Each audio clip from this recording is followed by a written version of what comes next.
Bonsoir à toutes et à tous, bienvenue dans le Club Pantio, nouvelle émission ce soir, débrief de cette qualification, de ce match. Euh, Hier soir, que dire, on a quitté un peu le petit nuage lors de la défaite à Clermont, contre Clermont. On y retourne, on est en demi-finale de Coupe de France, le gym est en demi-finale de Coupe de France. Un superbe match, gagné 4 buts à 1 contre l'Olympique de Marseille, un stade plein, des émotions, des beaux buts, une soirée absolument formidable. Je suis accompagné ce soir comme toujours par Alric. Bonsoir Alric, comment vas-tu? Bonsoir Pancho, bonsoir à tous. Écoute, je suis très très fatigué. La nuit a été courte, mais la nuit a été joyeuse. Contrairement à Quentin, j'ai pas fumé de clope. J'ai Euh, bien dormi. Et non, non, le coup franchement, je suis bas. content qu'on puisse reparler très vite de ce match parce qu'il y aura des choses intéressantes à dire des deux côtés. J'en profite également pour saluer Bokanissa qui a demandé Clevert en mariage ce matin. Écoute, on aura l'occasion d'en reparler. Florian est avec nous ce soir aussi. Bonsoir Florian, et puis merci à toi de t'être rendu disponible pour cette émission. Bonsoir les gars, c'est un plaisir comme d'habitude. Et puis donc notre ami Quentin, Marseillais, copain marseillais Oui. qui bon, a passé une moins bonne soirée que nous, mais comme on l'a dit en off avant le début de l'émission, il y aura des choses à dire. Beaucoup de choses à dire côté marseillais. Et ce qu'on se disait aussi en off, hein, parce que ça reste un match de foot, le fait que ce match soit là à son terme, qu'on ait eu du spectacle, qu'on ait eu un beau match de foot, je pense qu'une personne qui n'est ni pour Nice ni pour Marseille a passé une bonne soirée de football. Et je pense que c'est l'essentiel Carrément. avant tout. Naturellement, Nice étant passé, on est heureux, mais C'est quand même l'essentiel. plus important. C'est quand même plus important. Oui, mais Enfin, plus l'essentiel, je pense, était ailleurs. On avait besoin aussi de redorer notre image par rapport à certaines choses. Messieurs, le match, on attaque directement. Euh, Dans un premier temps, moi j'aimerais revenir sur la composition côté niçois. Il y a eu différents coups de poker qui ont été faits par Galtier. Notamment ce positionnement de Kefren Turam. Est-ce qu'on peut clairement dire, Alric, que Galtier a fait jouer les meilleurs joueurs du moment, finalement? Galtier a surtout dû faire en fonction des joueurs qu'il avait à sa disposition. Il y avait quand même pas mal de joueurs absents. Boudaoui pour suspension, Lotomba absent de dernière minute parce qu'il avait le Covid, Attal qui était blessé, Dolberg qui était blessé. Donc forcément, il a dû faire avec les joueurs qu'il avait à sa disposition. Bien sûr, on n'a pas perdu trop en qualité. C'était surprenant de voir Kefren Turan faire à côté et pas par exemple un Alexis Claude Maurice. Mais non, non, et comme tu le dis, il a fait jouer les meilleurs joueurs du moment et puis ça a plutôt bien fonctionné parce que Kefren Turan, que on voit rarement sur un côté, a bien rempli son rôle, a même pris un peu le luxe de parfois repiquer un peu dans l'axe pour percuter. Donc non, non, c'était une bonne surprise. Il y avait une autre surprise aussi, enfin surprise. Notre peut-être crainte, c'était celle de voir Fabius Daniluk sur un côté. Mhm. Et là, parce qu'on sait très bien que depuis le début de la saison, bah, il a plus joué sur le côté que dans l'axe, mais on voit que ces dernières semaines, c'était quand même très compliqué pour lui, notamment quand on voit son match contre Clermont, il était peut-être pas dans la meilleure confiance possible. Et puis finalement, il a peut-être réalisé son meilleur match cette saison. Et ce qui m'a amené à dire, et j'étais pas le seul, je crois, hier soir, il est impressionnant parce que depuis le début de la saison, ses meilleurs matchs ont été faits à droite, alors que c'est un défenseur central pur jus. Donc ça, c'est encore un sacré coup de poker. Ça nous a souri, on va pas cracher dans la soupe, mais c'est sûr que c'est mieux parfois d'avoir des les vrais joueurs à leur poste. Là, pour le coup, c'était un peu du bricolage malgré tout. Euh, Flo, par rapport au dispositif tactique, on a eu l'impression quand même que Galtier a commencé en 4-3-3, avec justement un Gouiri plutôt côté gauche. Euh, Est-ce qu'il y avait cette idée justement peut-être de bloquer aussi ce côté et la connexion Saliba-Under? Justement, c'est ce que j'étais en train de me dire quand Eric disait que Thuram a joué sur le côté. Pour moi, Sampaoli s'est fait avoir parce que justement, il s'attendait à ce que Thuram soit utilisé comme Boudaoui, sauf que hier, Nice n'a pas joué en 4-4-2. Hier, Nice a joué en 4-3-3 avec un Gouiri en électron libre qui venait chercher les ballons beaucoup plus bas, qui venait chercher très très bas et qui en fait partait du côté gauche pour rentrer dans l'axe. C'était tout le temps le même type d'appel, c'est-à-dire que dans les préparations des actions, il occupait le couloir gauche, donc il était positionné en 4-3-3 avec un Kefren Turam beaucoup plus axial, qui était positionné en box-to-box, vraiment en numéro 8 à l'anglaise. Et soit ça combinait sur le côté, on avait ce triangle qui était plutôt intéressant d'ailleurs dans l'animation, Bar, Thuram, Gouiri. Et lorsqu'il y avait possibilité de venir chercher l'entrejeu et de venir chercher une passe vraiment avec la verticalité dans l'axe, à ce moment-là, Gouiri venait se positionner comme un second attaquant. Et d'ailleurs, je trouve que dans l'animation, il a été excellent. Et pour avoir été excellent dans cette animation, c'est parce qu'on a eu un Kefren Turam, et c'est peut-être pour ça qu'Alric s'est peut-être fait aussi, pas avoir, mais à croire que Thuram était à gauche, parce qu'il avait tellement un volume de jeu important que justement, par moment, il occupait ce couloir gauche. Mais à la Oui, puis base, même défensivement, je le voyais faire beaucoup de retours défensifs sur les côtés.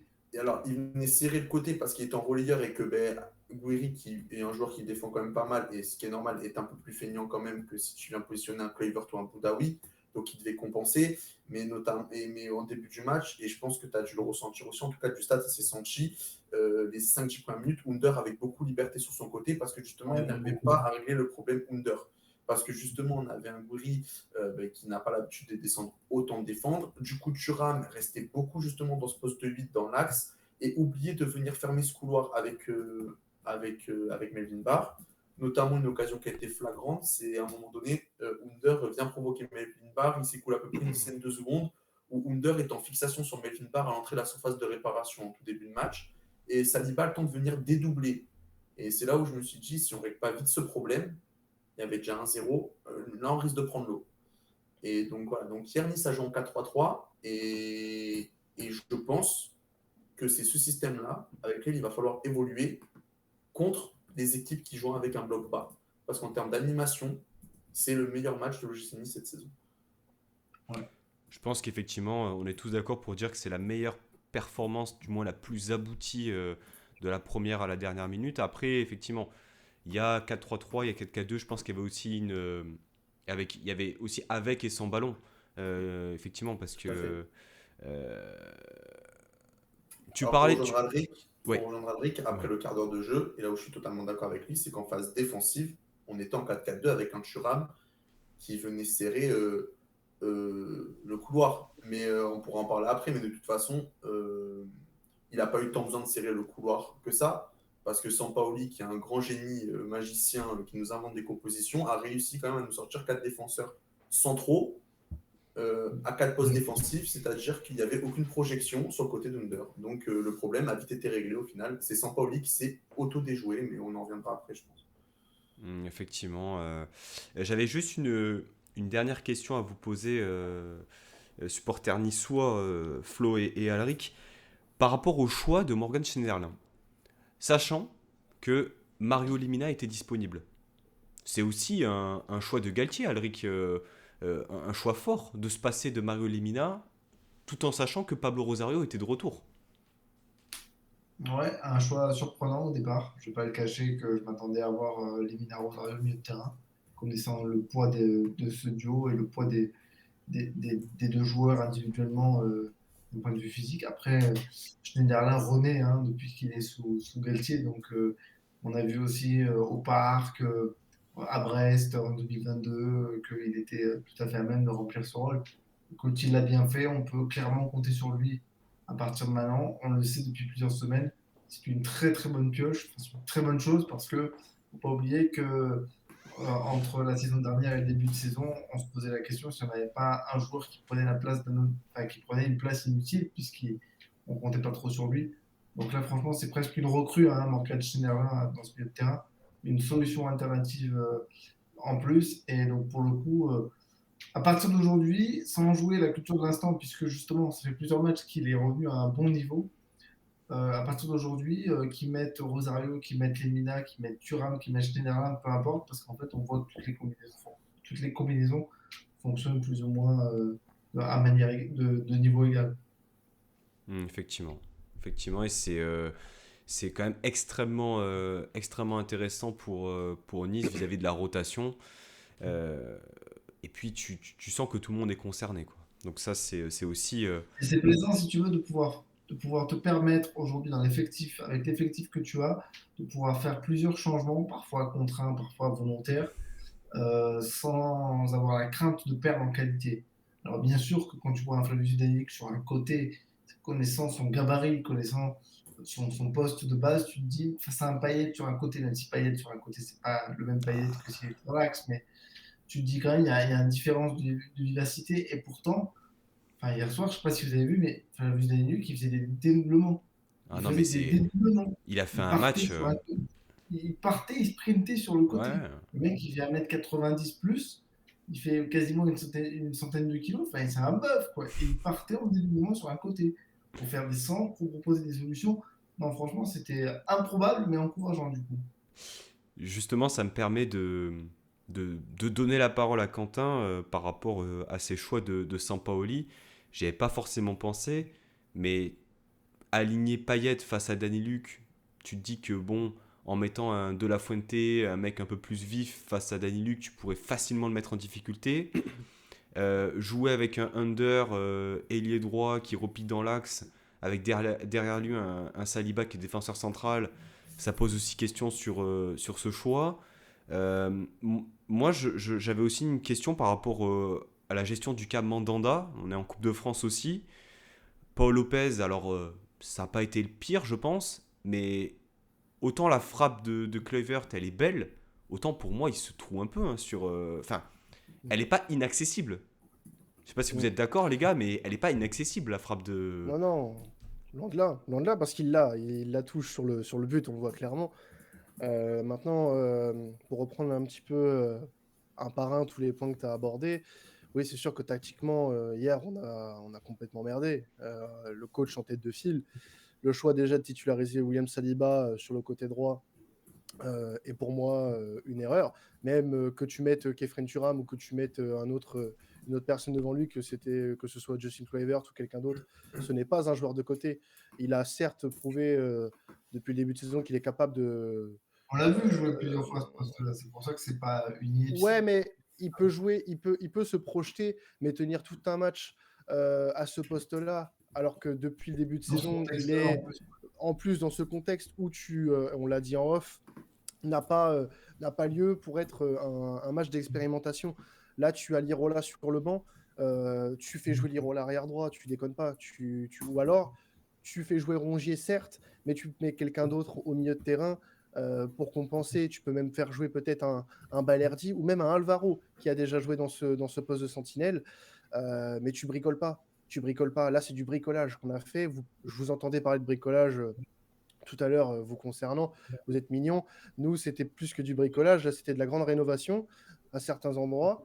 Quand tu vois Luan Pérez jouer à gauche, alors certes, Luan Pérez peut jouer latéral gauche, mais on l'a vu cette saison, à chaque fois qu'on a aligné Luan Pérez arrière gauche, c'était compliqué. On a vu ce que ça donne, hein, 4 défenseurs centraux ensemble sur la même composition, c'est compliqué. C'est compliqué, il n'y a pas de projection. Le côté où ça a vraiment posé problème, c'était Saliba under, parce que Saliba ne dédoublait pas comme un Lirola pouvait le faire. Maintenant, j'entends bien le souci. On aurait peut-être pu faire jouer Conrad. Difficile à dire, puisque Conrad est en phase de reprise. Il a eu une blessure assez importante au genou. Donc, il a été absent 3-4 semaines à peu près. Suite à non, c'était une déchirure des fibres musculaires. Voilà. Qu'il a eu pendant 3-4 semaines. Donc là, il revenait dans le groupe le week-end dernier seulement. Donc encore un peu trop juste l'Américain. Et voilà, moi je pense que offensivement, première mi-temps, si tu prends la première mi-temps, on n'est pas dégueu. On réussit à mettre de la pression d'entrée avec ce but très rapide les actions qui suivent. La première mi-temps, même si quand vous passez devant, on réussit à être dangereux. Il y a cette frappe de Payet à laquelle je pense qui, si elle est cadrée, il y a but. Voilà, on n'a pas été inintéressant en première période. C'est vraiment, je pense, et on y viendra après, le tournant de ce match, ça a été un fait de jeu qui peut paraître anodin pour certains, mais qui a vraiment tourné en votre faveur et grand bien vous fasse, parce que vous avez réussi à nous enfoncer derrière. Et ce n'est pas la seule raison pour laquelle vous avez réussi à nous enfoncer. Il y a plein d'autres raisons.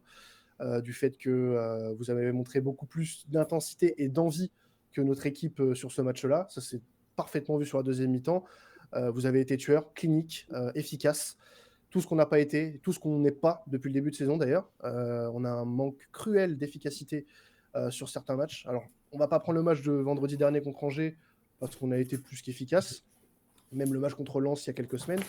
Mais la plupart du temps, cette saison, sur des matchs comme ça, à haute tension, on n'est pas bon. On n'est pas bon et là, on peut que le regretter parce qu'on s'est pris une belle branlée et que va y avoir des choses à redire forcément sur les choix et sur certaines attitudes que, à mon sens, j'ai trouvé assez déplorables. Et pour revenir au cas Mandanda, ça, c'est une chose sur laquelle je suis revenu aujourd'hui. Je ne citerai pas la personne parce que c'est une personne qui travaille dans les médias marseillais qui m'a un peu énervé sur ce coup-là, qui parlait de la non-titularisation de Mandanda et d'Alvaro. À un moment donné, Paolo Lopez, il a certes fait un mauvais match contre Nice, mais réclamer une titularisation pour Steve Mandanda dans un match comme celui-ci, compliqué. C'est un très bon joueur, il n'y a pas de souci là-dessus. Le souci, c'est que maintenant, tu veux faire jouer un joueur qui n'a pas eu de temps de jeu depuis décembre face à une Nationale 2. Compliqué de se dire qu'il va être au niveau. Paolo Lopez enchaîne les bonnes prestations depuis le début de saison. Donc maintenant, voilà, le choix Mandanda. Il y a une histoire de style aussi, de jeu demandé par Sampaoli. Hein. L'utilisation d'un gardien libéraux comme ça s'est passé hier soir, Mandanda, il ne peut pas l'assurer. Non, il l'assure pas. On l'a vu sur les matchs, le peu de matchs qu'il a joué cette saison. Il n'est pas capable de faire ce que Paolo Lopez fait. On parlait beaucoup de Paolo Lopez en début de saison comme un gardien très mauvais au pied. Alors, il a certes quelques déchets, mais sur les quelques relances qu'il a faites au pied en première mi-temps, par exemple, il a été très propre. Voilà, c'est notre deuxième mi-temps où on ne va pas forcément l'aider. Vous mettez aussi un sacré pressing en deuxième mi-temps qui nous empêche d'assurer correctement notre première relance. Donc voilà, pour moi, il n'y a pas de débat. Il n'y a pas de débat à ce poste-là. Certes, c'est la Coupe de France, il y en a qui peuvent être déçus, je comprends parfaitement, parce que Steve Mandanda est une légende du club, recordman du nombre de matchs en Ligue 1. Certes, il a une place énorme dans le cœur de tous les supporters marseillais aujourd'hui, mais c'est comme toute histoire, il faut savoir tourner une page. Elle est certes brutale pour certains, mais Paolo Lopez est en train de prendre la relève. Il a fait un match très discutable, hein, la moitié des buts sont pour lui. Mais il n'y a pas que lui comme fautif. Hier soir, il y a beaucoup de personnes. On s'est aperçu que voilà, on ne pouvait pas non plus se reposer sur des acquis d'un match tout pété face à Angers. Donc voilà, il y aura une remise en question qui sera impérative. De gros manques défensifs aussi côté Marseillais, parce que par exemple, le but de Kluivert, le premier qui marque de la tête, ça me fait penser exactement à la copie conforme du but de Shaqiri contre Lyon. Exactement. C'est exactement ça, ouais.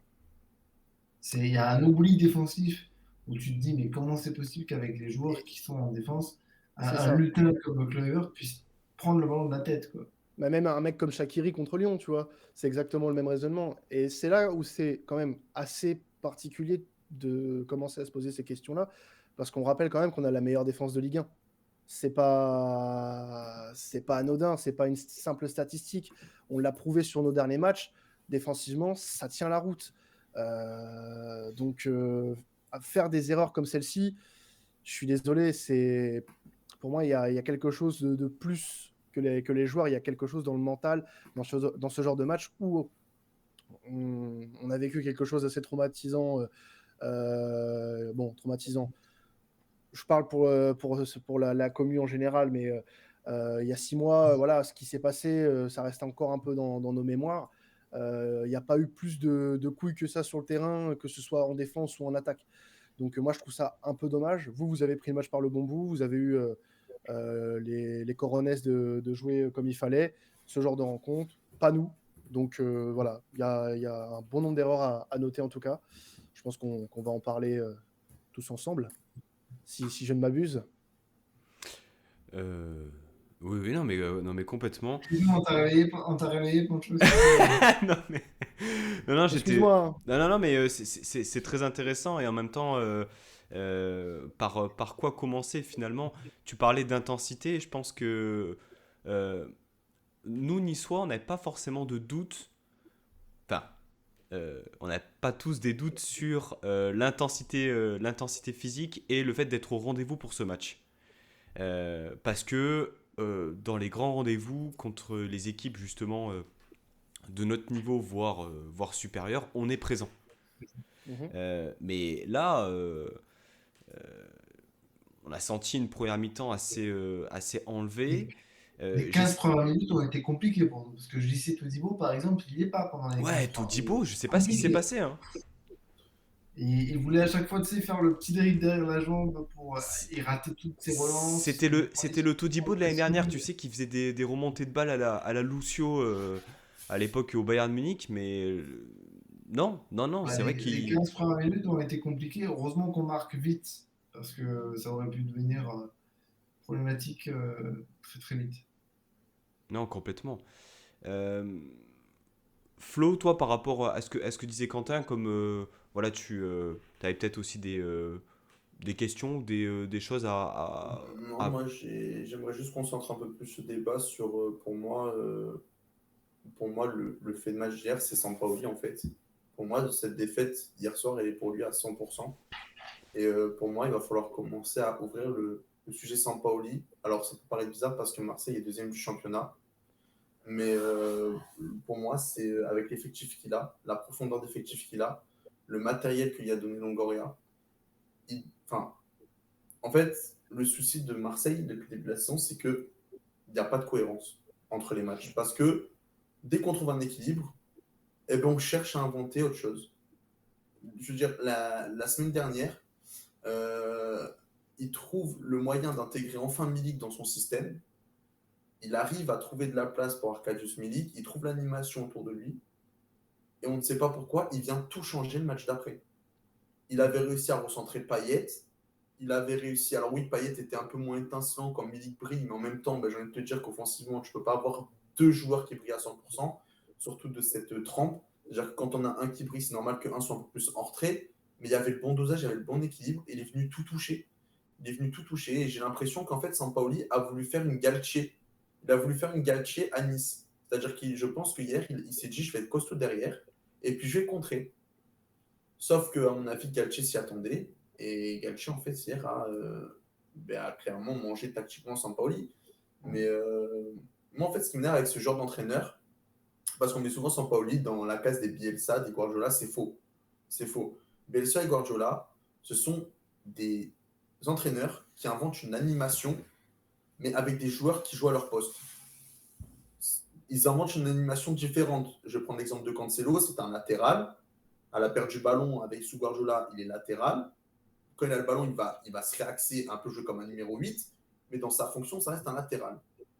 Sampaoli, il va prendre un joueur, et il va essayer de lui faire jouer 2-3 postes. Alors, 2, ok, 3, c'est plus possible. À un moment donné, hier, à quel moment il ne met pas Kolasinac?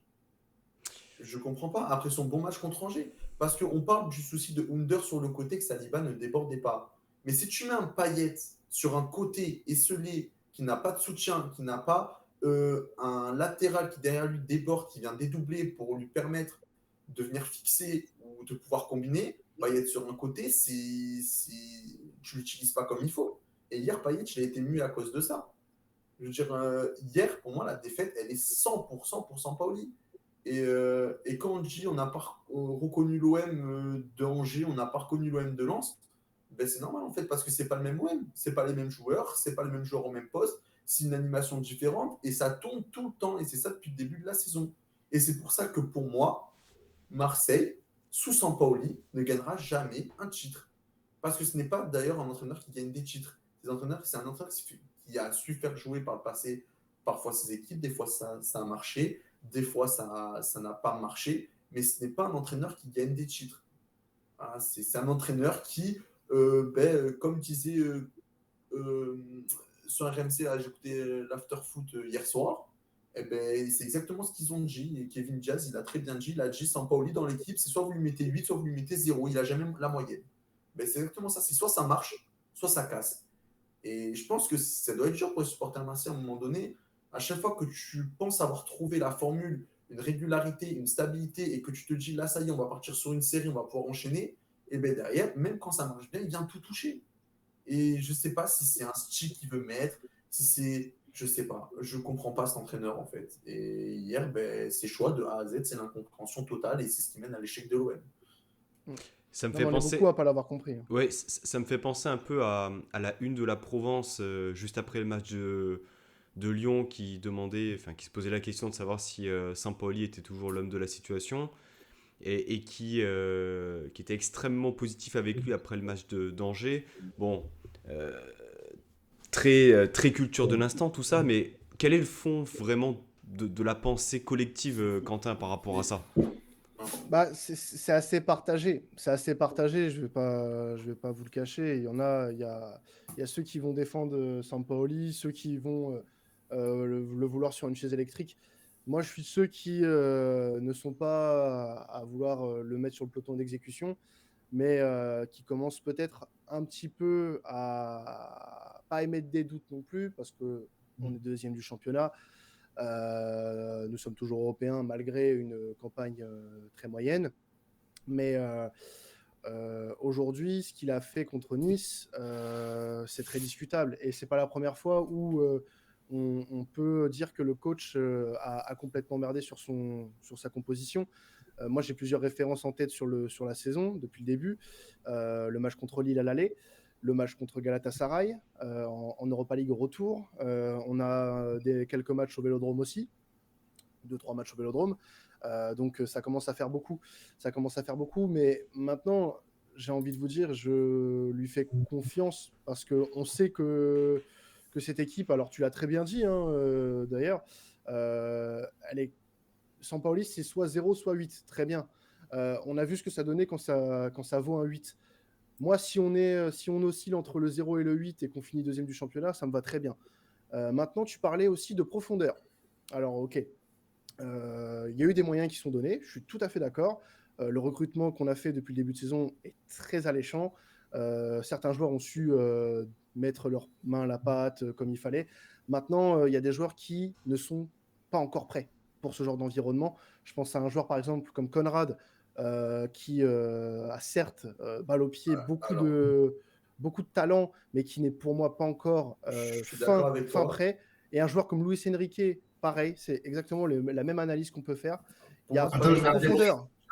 Je vais appeler Brice. Si tu parles même de Luis Enrique, je vais appeler Brice. Non, l'appelle pas, parce que sinon il va me casser les couilles avec ça.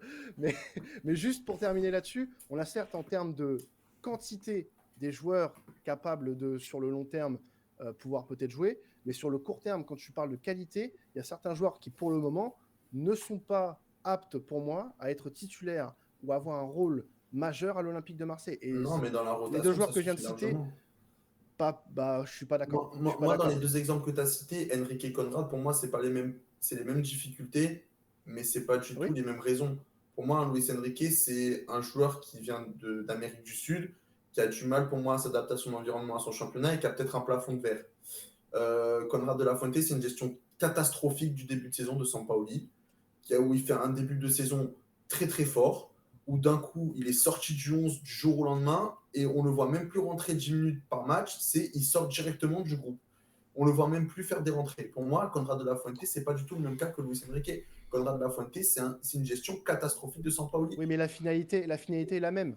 La La finalité est la finalité est même. la même, oui, mais les raisons ne sont pas les mêmes. Parce qu'entre un joueur qui a un plafond de verre, ou en tout cas j'ai la sensation qu'il a un plafond de verre, et un autre qui est mal géré et qui a du potentiel, pour moi, c'est pas la même finalité. Parce que ça veut dire que sous un autre entraîneur, peut-être, après ça c'est du foot fiction, mais avec une gestion différente, peut-être qu'on ne serait pas au même constat de Conrad de la Fuente. Par contre, je suis quasiment persuadé qu'on serait sur le même constat pour Luis Enrique. Ah oui, c'est du foot fiction, comme tu le dis. Comme quand tu dis que l'OM ne gagnera jamais de titre avec Jorge Sampaoli, ça, tu peux pas savoir d'emblée. Certes, dans son histoire récente et même dans les années Je peux pas gagner précédentes. des titres avec un coach comme ça. Il te faut de la régularité au plus haut niveau. Après, Mais oui, C'est mais pas un coach. c'est l'année 1 du projet avec Sampaoli et Longoria. comment tu peux dire tout de suite que ça va être. Je parle pas de Ça Longoria, va moi, le être projet marseillais, j'y crois. non. Moi, je te parle de Sampaoli, j'y crois pas à l'entente, du Marseille. travail entre Longoria et Sampaoli. On peut pas dire tout de suite que ça va être un échec, que va y avoir 0 titre. On peut pas s'avancer comme ça. On peut émettre des doutes, mais on peut pas être aussi catégorique. Ben, moi, par C'est un rapport entre... à son passif, j'ai mis plus que des doutes. Parce que j'ai vu à Séville, ça a été 6 mois, 1 an, pas plus. Dans ses précédents clubs, Sampaoli, il y a rien de fou, quoi. À chaque fois, c'est des cycles d'1 an. Alric, Ouais, tu non, voulais mais bien sûr. intervenir? Ouais, bah, parce qu'en fait, pendant que vous parliez, je suis en train de regarder un peu le parcours de Sampaoli. L'Olympique de Marseille, c'est son deuxième club européen. Il a fait la majorité de sa carrière en Amérique du Sud. Et on a beau dire ce qu'on veut, c'est une autre culture du foot, hein. Donc peut-être qu'effectivement, ce qu'il pensait pouvoir faire fonctionner en Amérique du Sud, peut-être qu'en Europe, ça ne fonctionne pas. C'est pas quelque chose qui Ouais, peut mais fonctionner, c'est pas la même culture. oui, mais dire que ça ne fonctionne pas alors qu'il coach l'équipe qui est actuellement, hein, rien n'est figé, comme quoi dans le foot, est actuellement deuxième de Ligue 1. Alors certes, on a Alors, pris je une parle en grosse choix victoire. tactique, hein, je parle pas en résultat propre, hein. Oui, non, bien sûr, bien sûr. Mais ce que je veux dire, c'est que on, on- on aurait pu émettre ce constat-là si l'OM était à la boue en championnat. C'est pas le Ça cas. me dérange de prendre le Certes, classement, en vrai. non, mais je te parle pas de ça. Je te parle aussi. On peut prendre le jeu si tu veux. On peut prendre le jeu. Non, Pourquoi non, non, pas? mais moi, je préfère te parler de moyenne de points. Parce que je pense qu'avec un effectif, là, tu as une moyenne de points qui est même pas de 1,80, je crois. Tu es en dessous. Je veux dire, faut qu'on soit honnête, que ce soit Nice ou Marseille. Actuellement, on est 2 ou 3e. On n'a pas du tout des temps de passage de 2 3e de Ligue 1.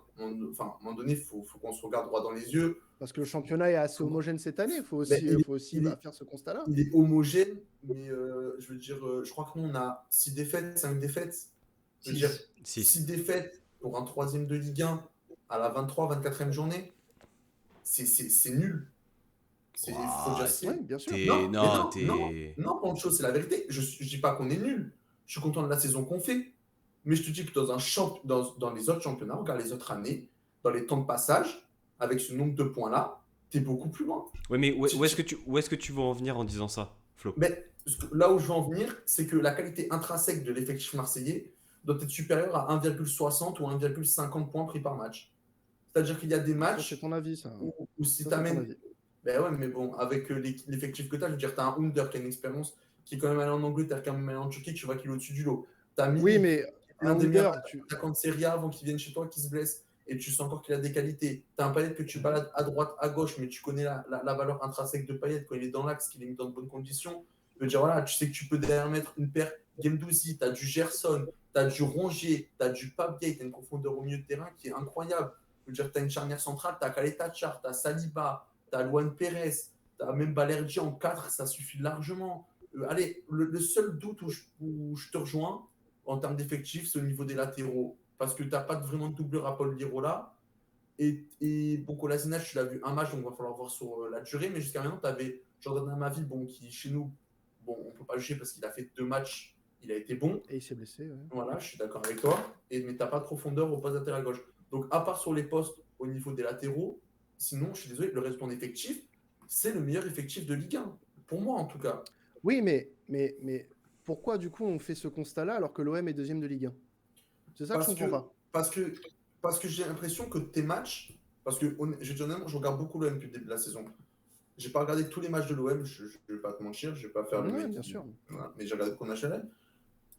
Il y a des séries de 2-3 matchs où tu vas maîtriser tes matchs, et il y a des matchs où enfin, beaucoup de matchs que tu ne maîtrises pas.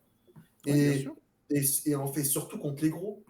Et c'est pour ça aussi que je suis pas étonné que tu sois éliminé de l'Europa League. Parce que dès que tu joues une équipe en face qui est structurée, qui a un plan de jeu, et ben t'exploses. Enfin, t'exploses pas au niveau du score. Je parle dans le jeu, t'as souvent été en difficulté contre des équipes qui ont un plan de jeu. Des équipes, par exemple, on a vu le lance de Franck S qui à l'aller t'a fait exploser au Vélodrome. On a vu déjà en championnat, la fois où on fait 1-1, je parle pas du match qui était annulé, où là c'était un match homogène. La fois où on fait 1-1, c'est un pur hold-up que vous faites. Je veux dire, si à 3-0 à la mi-temps, il n'y a rien à dire. Là, à Lyon, t'exploses en 15 minutes, alors que c'est l'équipe de l'OL. Bon, Monaco, je n'ai pas de souvenir, mais bon, ces 3 matchs-là, ça m'a frappé déjà. C'est des équipes que dès que tu arrives contre une équipe structurée, et c'est des équipes que tu as croisées en Europa League, hein, et que pourtant tu as dominé. Lokomotiv Moscou, tu dois prendre les 3 points. Ah bah les 6 matchs, les 5 matchs sur Ah oui, 6, mais pour moi, on doit pour moi, faire mieux. t'étais là, Hmm. dans ce que tu as montré dans le jeu, tu étais la meilleure équipe. Mais dès que tu arrives Non, mais contre bien une sûr. équipe qui est structurée, qui est en place, eh ben, tu n'y arrives pas cette année. Et à un moment Ouais. donné, ben, Je pense, enfin, je rejoins un peu Quentin par rapport au projet Marseille. Effectivement, il y a des choses qui n'ont pas fonctionné. Effectivement, le beau jeu bien joué ne rapporte pas toujours des points. C'est ce que disait Sampaoli en conférence de presse après ses matchs en Europe. Mais lorsqu'on prend un peu de recul et qu'on prend en considération le fait que Sampaoli soit arrivé donc il y a un an, tout pile quasiment, En mars 2021. voilà, tu as une équipe qui a fait une campagne d'Europa League, on va dire, allez, décevante, mais qui n'est pas éliminée, qui va aller en Conference League. Pourquoi pas faire une épopée, on ne sait pas. Et tu as une équipe qui est seconde de Ligue 1. Enfin, je veux dire, c'est un peu le même constat finalement que Nice, hein, Florian, non, je suis pas d'accord. quand on y pense. Les matchs, Je, on les a pas tous je, maîtrisés. je crache pas sur la saison de l'OM, hein, Pancho, qu'on soit bien d'accord. Hein. C'est une bonne saison. Mais c'est pas une saison incroyable. Pour moi, là, ce qu'il est en train de faire Sampaoli avec l'effectif qu'il a dans les mains, en termes d'objectifs, c'est normal, en fait. Après, tu Il parlais de tire temps pas de la passage. quintessence de son groupe. Tu C'est parlais de chose qui temps est de négative. passage pendant que tu es en train de parler des temps de passage et que tu discutes avec Quentin et Pancho, je regardais un petit peu sur les 6 dernières saisons. Mhm. Sur les 6 dernières saisons, les temps de passage, eh bien, on n'est pas loin. Parce que les 2 saisons où en fait il y a plus de points à la 24e journée, on dépasse la cinquantaine de points pour les 3 premiers. Hein. Oui, C'est les 2 saisons où le Paris Saint-Germain n'est pas champion. C'est en 2016-2017 où on finit troisième et c'est Monaco qui est champion. Et en 2020-2021 où c'est Lille qui est champion. La Oui, donc c'est pas cinquantaine de normal. points, à la 24e journée est dépassée. Le reste des saisons, tu tournes entre 44 et 45 points pour le deuxième et troisième. et Le t'as deuxième et combien là? troisième et le PSG qui s'envole. Et t'as combien là? Et là, tu es à 43 pour Marseille et 42 Ouais. pour Et Nice. sauf que généralement, ces équipes-là, si tu regardes bien, c'est des équipes qui font une grosse deuxième moitié de saison. Oui, bah ça on verra, on est On dedans. verra. On est dedans. Donc on peut pas dire que pour le moment, ces deux équipes-là ne sont pas au niveau. Et à la fin de saison, tu Non, vas je dis pas me pas dire qu'elles que sont pas au niveau. si tu fais 65 points et que tu finis deuxième ou troisième à la fin de saison et que tu as 20 points de retard sur le premier, franchement, le nombre de Non, non, mais points, la bien sûr façon que dont tu tu y signes. arrives, Je tu suis t'en d'accord fous que tu totalement. signes. Mais pour moi, une saison, tu l'évalues. Alors, si tu l'évalues superficiellement, si tu l'évalues comme ça, cash, tu regardes ta place. Et ça, je suis tout à fait d'accord. Si demain tu finis 65, avec 65 points deuxième, tu signes. Ça, je suis d'accord. Maintenant, si on va un peu plus dans le cœur du débat, qu'on regarde un peu l'effectif que tu as, qu'on regarde Mhm. un peu, je veux dire, à un moment donné, Et nous, si je on je sais devrait être pas. deuxième avec plus de 50 points si tu regardes là. Parce que tous les matchs qu'on a perdus, par exemple, depuis le début Non, de la mais saison, ouais, mais la différence, Alric, c'est que la quintessence de l'effectif marseillais actuellement, c'est pas la quintessence de l'effectif du gym. C'est-à-dire que tu as des joueurs à Marseille qui ont du vécu, qui ont de l'expérience à certains postes. Tu prends Under, malgré qu'il soit jeune, c'est déjà un joueur qui a connu 3 championnats. Il a connu la Serie A. mais Mais il en a des joueurs. qui n'a pas connu de saison complète. Bah Tu oui, vois. c'est Oui, clair. d'accord, mais il a connu la Coupe d'Europe, il a connu 3 championnats différents. Je veux dire, ça te forge une expérience. C'est Ouais. un peu nous aussi chez nous, Justin Kluivert.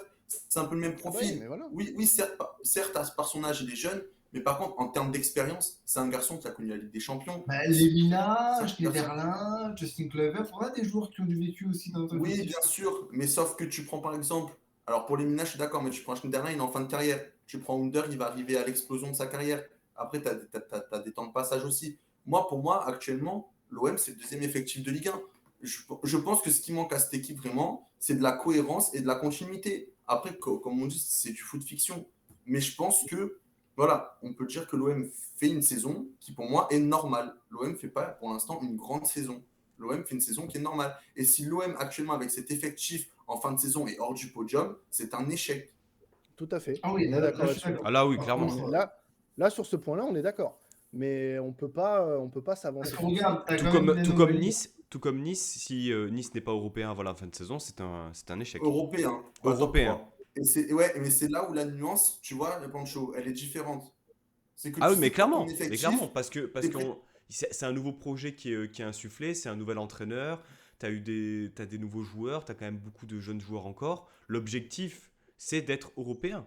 C'est Oui, juste et que puis si même, tu attrapes la Ligue des là, Champions la première année, L'objectif du début de saison, les gars, parce qu'à J24, vous n'allez pas me dire qu'avec la forme que vous avez, l'effectif que vous avez, que vous aspirez pas à plus qu'être je suis européen d'accord avec toi, Quentin. et de Je suis pas jouer d'accord avec de toi. pas jouer la fin. ah Parce ben, que Finir sur le podium, c'est quelque chose qui est possible quand tu regardes. C'est sûr que ça aurait pu être beaucoup plus important avec le match de Clermont qui a été raté. Mais ouais, mais il y regarde a ce qu'il y a 4, derrière. Regarde qui y a hein, derrière. Regarde qui y a derrière. regarde, il y a 4 points d'écart avec Strasbourg qui est quatrième. Strasbourg quatrième, excusez-moi, mais c'est quand même une sacrée anomalie. Voilà, Non, mais voilà. parce que tu as des clubs qui tiennent pas leur statut, parce que tu as Rennes qui est moyen, qui est inconstant, parce que tu as Lyon qui fait une saison catastrophique, parce que tu as Monaco qui a une première moitié de saison compliquée, qui, je Parce pense, que là, t'as commence à Lille, trouver son rythme il se de remet pas de son croisière. titre. Ouais, Bah, mais parce que t'as Lille. dès le moment où Jocelyn Gourvenec a signé au LOSC, moi, je ne les attendais pas dans une course au podium. Non, mais complètement. Mais c'est le champion Honnêtement, de mais titre. voilà. C'est ça que je veux Parce dire. que, en fait, pour moi, la différence entre Nice et Marseille, c'est qu'actuellement, Marseille, en fait, pour moi, ce qui est paradoxal, c'est que Marseille, tu as une certitude sur l'effectif, mais tu n'as pas une certitude sur le coach. Attention, quand je dis une certitude sur le coach, je ne dis pas que le coach est mauvais ou incompétent, pas du tout, sans pas aller à des références, mais tu sais que c'est un coach qui est capable du meilleur comme du pire. Mhm. La différence avec Nice, c'est que tu n'as pas de certitude sur ton effectif au très haut niveau, c'est-à-dire pour battre pour un podium, mais par contre, tu as la certitude sur ton coach. Et paradoxalement, toutes les défaites qu'on a eues depuis le début de la saison, ce sont que contre des équipes supposées plus faibles que nous, les 6. Tout à Ce sont des fait. matchs que tu as complètement ratés ou que tu n'as pas joué. Tout à Et fait. on n'a perdu aucun match face Mais à des équipes de notre niveau, voire plus je suis fortes. totalement d'accord, mais ce que je veux essayer de te faire Mais comprendre, c'est le c'est que. paradoxe, c'est ça que je veux dire par rapport Oui, par oui. rapport à ce que tu dis, c'est le paradoxe. Ah oui, mais bien sûr. Mais d'ailleurs, on était l'un des premiers à les souligner avec Pancho à l'attaque du calendrier qui était complètement fou avec Lens, Paris et Rennes. On avait dit quoi? J'étais le premier à le dire. On va perdre contre Strasbourg et les 3 autres matchs, on ne les perdra pas. Et que tout le monde m'a regardé et on rigolait ensemble parce qu'on disait, mais franchement, c'est ce qui va se passer, c'est ce qui s'est passé, parce qu'on connaît notre équipe. Mais ils sont cons. Qu'est-ce que tu veux que je te dise? À un moment donné, des abrutis, tu peux pas les. Enfin bref. Mais ça, c'est un autre débat. Mais ce que je après, veux dire, c'est que. si on peut continuer à perdre contre Clermont et compagnie et gagner la Coupe de France, moi j'accepte. Hein. Oui, Et d'accord, là, mais bon, moi je préfère. Alors, bon, ça c'est un autre débat, mais personnellement, je préfère être en 5 que gagner la Coupe de France. À choisir. Ah, ça, il y a Quoi? débat. Attends, Moi, quoi? Il y a tu veux débat, faire ouais. quoi? Tu veux faire quoi? Je préfère être ancien que gagner la Coupe de France. Oh non, non, moi, non, Ah non, si. non, je non, partage. Alors non. là, pour le coup, je suis Alors prêt à là, non, non, sacrifier non. une saison de C1 et gagner un trophée que tu n'as pas Mais gagné. à choisir, je prends les deux. Alors attends, ah, mais bien Ah bah sûr, oui, ah bien bah, sûr. Mais déjà, de base, si tu gagnes la Coupe de France, t'es d'office en Europa En League. Europa League. Ouais. Donc déjà, mais moi, je t'aurais même dit, mais Conference League. Mais même Conference League. Mais même pas Mais non, pas européen. Conférence. Alors, tu sais pourquoi pas Conférence League? Parce que tu commences très tôt dans la saison. Tu as Mais très je peu m'en d'incertitudes fous. par rapport à Mais tu as- je tu m'en as très fous peu- de ça. Non, Conférence League, non. Mais moi, je veux juste un trophée, en fait. Je veux Ah, juste non, un non, trophée. Voilà. si tu la gagnes, t'es directement qualifié. Hein. Voilà. Tu commences la saison tôt. Mais même si tu Donc, finis, même si on se frappe une vieille saison, on finit 12e, mais si on remporte un trophée, mais pour moi, c'est. Non, non, c'est- là, si on finit par contre, calme-toi. Par contre, si on finit Non, 12e, enfin, alors bref, 3e à J24, pour en revenir au débat, je pense que si tu as un entraîneur avec la même certitude que Galtier, avec l'effectif de l'OM, ben, actuellement, tu as peut-être 6-7 points de plus et tu es dans une gestion d'effectifs qui est meilleure et tu typiquement, t'attaques on devait à une des deuxième, quoi. et tu t'attaques à une deuxième partie de saison beaucoup plus simple où tu vas pouvoir gérer entre et ta Coupe d'Europe et le championnat. Parce que là, tu vas rentrer dans un cycle où tu vas avoir ton 8e à jouer, non, ton 16e déjà de Conference League. Et là, tu vas commencer à enchaîner tous les 3 jours. Et on a vu que la dernière fois que Marseille enchaînait tous les 3 jours, ben, c'est plus compliqué. Mhm. En championnat, non, ça l'était. Ça a été. Parce Oui, que. ben, tu as eu la défaite contre Lyon quand même, parce que on a vu que tu manquais de jus. Enfin, moi, c'était mon ressenti qu'en fin de match, tu manquais de jus contre l'OL. Après, je sais pas toi, ton ressenti, mais. Non, moi, le match contre Lyon, c'était pas pour moi un manque de jus. Et c'est d'ailleurs la même chose que contre Nice. C'est une question d'envie. D'intensité, d'application. D'intensité, d'application, de détermination aussi. Justement, par rapport à ça, Quentin, comment on peut expliquer le fait que Marseille ait manqué autant. Enfin, il y avait quand même un déséquilibre cruel entre l'engagement et l'intensité que pouvait mettre Nice hier soir et Marseille finalement qui subissait ça, quoi. Honnêtement, j'ai essayé de trouver des explications depuis hier soir. j'arrive pas à l'expliquer, un peu comme j'ai pas réussi à expliquer ce qui s'est passé en deuxième mi-temps à Lyon une semaine plus tôt. On est tout simplement pas rentré dans notre deuxième mi-temps. Ça aurait pu tourner très rapidement en notre faveur si les hors-jeux n'existaient pas, avec ce but refusé de Bakambu. Alors, surtout que ce qui est le plus entre guillemets dur pour nous, c'est que en fait après ce but-là refusé, Et direct derrière. On vous marque nous direct mettez derrière. le coup derrière. Donc je pense que c'est ça et c'est le tournant. C'est clairement le tournant du match, c'est que ce 3-2 qui aurait pu, enfin ce 2-2 pardon, parce que au moment où Bakambu marque, il y a 2-1, Eh mais ben, ouais. Et c'est tout de suite, on si retourne les vestiaires pour le coup. voilà, qui est le but refusé, c'est pas grave, c'est un fait de match comme un autre. Mais le fait que vous marquiez derrière, juste derrière, sur l'action qui suit, Et ça puis nous, quel ça but. nous. Et Et puis oui, puis quel quel but. but. Et puis quel but, parce que franchement, la façon dont c'est construit derrière, c'est Kluivert qui reçoit un vieux ballon détourné, enfin repris par Tchaleta Tsar, qui sait pas où foutre ses jambes. Et Kluivert derrière, il a juste à fixer la défense, frapper. Alors Paul Lopez fait une faute de main sur ce match-là, enfin sur ce tir-là. Voilà, ça va nourrir ça va mettre de l'eau dans le moulin de certains supporters marseillais qui veulent revoir Mandanda. Moi, c'est pas mon cas. Mais disons que voilà, ce tournant, cette action est un tournant pour nous qui nous a foutu le moral à zéro, puisque derrière, tu te compliques les choses. Tu as une occasion de Bakambu que Boulka arrête. Et justement, Quentin, je trouve que pour le coup, comme je l'ai mis dans le programme, pour moi, c'est le tournant du match. C'est-à-dire que si tu mets, C'est si tu mets ce but-là. Le deuxième tournant, si tu veux. C'est le Ouais, le deuxième deuxième tournant. tournant. Deuxième tournant, ok. Si tu mets ce but-là à 3-2, mais le match n'est pas du tout le même. T'as le but, en fait, refusé, suivi de votre but, du but de Kluivert. Et il y a cet arrêt de Boulka qui nous tue. Qui nous tue, tout Et qui n'a pas simplement. provoqué corner en plus derrière. Oui, voilà, ça c'est autre chose. Ça c'est autre chose, c'est l'arbitrage français. Ils ont un quart VAR, mais ils se disent pas, il n'y a pas un mec qui dit non, Non, tu la t'es VAR, ça trompé. fonctionne pas. Malheureusement, Non, la non, VAR, non, ça fonctionne mais pas. Corner.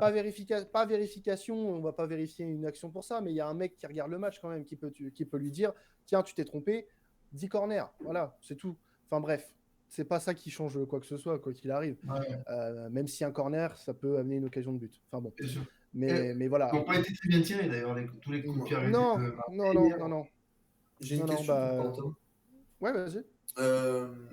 Enfin, c'est une question, ouais, un peu une question de débat, mais tu dis hier, j'ai pas trouvé l'implication, la détermination du côté de l'OM, mais en même temps, enfin, pour toi, quel joueur emmène ça à l'OM dans un match? Quel joueur peut t'emmener ça? Depuis le début de saison, moi, j'ai surtout l'impression de voir ça par période. Donc, ça dépend. Ça dépend. Moi, j'ai l'impression que c'est souvent quand même Matteo Guendouzi. Voilà, non, mais pas. Alors, le plus souvent, c'est Matteo Guendouzi. Tu as de temps en temps Je parle quand t'as la tête également sous des. l'eau, hein. Oui, voilà, pas quand tu as la tête sous l'eau. Quand tu as des joueurs aussi merde, j'ai failli oublier son nom. William Saliba t'emmène un petit peu aussi l'effectif de temps en temps. Tu as des joueurs aussi comme Wunder qui était un des seuls hier à aller de l'avant et proposer Là, tu quelque parles en chose. termes vraiment de grinta l'état pur ou en termes de feu follet qui t'amène techniquement? Ça peut être les Moi, deux. je parle Ça peut en être les termes de deux. mentalité, hein. En termes de mentalité, Guendouzi Ouais, principalement. ouais, je suis d'accord. Et Saliba. Le problème, c'est qu'aujourd'hui à l'OM, et c'est quelque chose qu'on soulève chez nous à la commanderie, c'est que tu as certes des leaders techniques, donc tu peux prendre Under, tu peux prendre Dimitri Payet, qui est notre capitaine, rappelons-le, mais tu n'as pas de leader concrètement d'homme, tu n'as pas de meneur d'homme dans le Kolasinac vestiaire. pourrait occuper cette. Kolasinac, alors, c'est très bien ce que tu dis là, parce que moi, j'ai le souvenir d'un Kolasinac à Arsenal et même à Schalke, qui était un vrai guerrier, un meneur d'hommes, Ah oui. qui, par son expérience, lui, va pouvoir en plus nous apporter ça. Là, on peut vraiment parler de joueur qui a une grinta Alors, et qui va pouvoir nous apporter quelque chose à ce niveau-là. pour être supporter Vas-y, d'Arsenal, vas-y. parce que après Nice, mon club, c'est Arsenal. Kolasinac, en termes de grinta, il va t'apporter. Mm. Par contre, alors je sais pas ça, c'est le poste qu'il occupait dans le vestiaire de Schalke, mais Arsenal, c'était pas un meneur, quoi. Après, bon, c'est pas les mêmes joueurs, c'est des joueurs avec T'avais un les plus plus gros grands joueurs à statut. Arsenal. Ouais, Voilà, voilà. je suis d'accord. Même si c'était la période creuse d'Arsenal. Mais, Mm. Ouais, ouais. moi, je pense pas déjà la difficulté avec la barrière de la langue, parce qu'on ne dirait pas, mais ça y joue. Mm. Le fait qu'il soit nouveau, le temps qu'il s'adapte, je pense pas que ça va être de suite ton meneur. Après, par contre, là où je suis d'accord, c'est que c'est une recrue qui est très intéressante et qui va t'apporter au groupe. Mais pour Voilà. Mais il revenir à faut hier, plus. oui, Ouais, vas-y. mais pour Non, revenir à non. hier, ce que je trouve très intéressant, c'est là où je voulais arriver, c'est que je suis d'accord avec toi quand tu me dis que c'est Guendouzi et Saliba qui t'amènent cette grintage mentalement quand tu vas être mené, tu vas sortir la tête de l'autre. Et ben, hier au final, on a un peu l'explication de pourquoi Marseille a été moins impliqué, a moins de grinta. Parce qu'on avait un Saliba déjà qui était pas l'aise, qui jouait pas à son poste, Tout à fait. donc, qui je pense avait autre chose à s'occuper que de remotiver les troupes, déjà à gérer son couloir qui était un poste nouveau pour lui.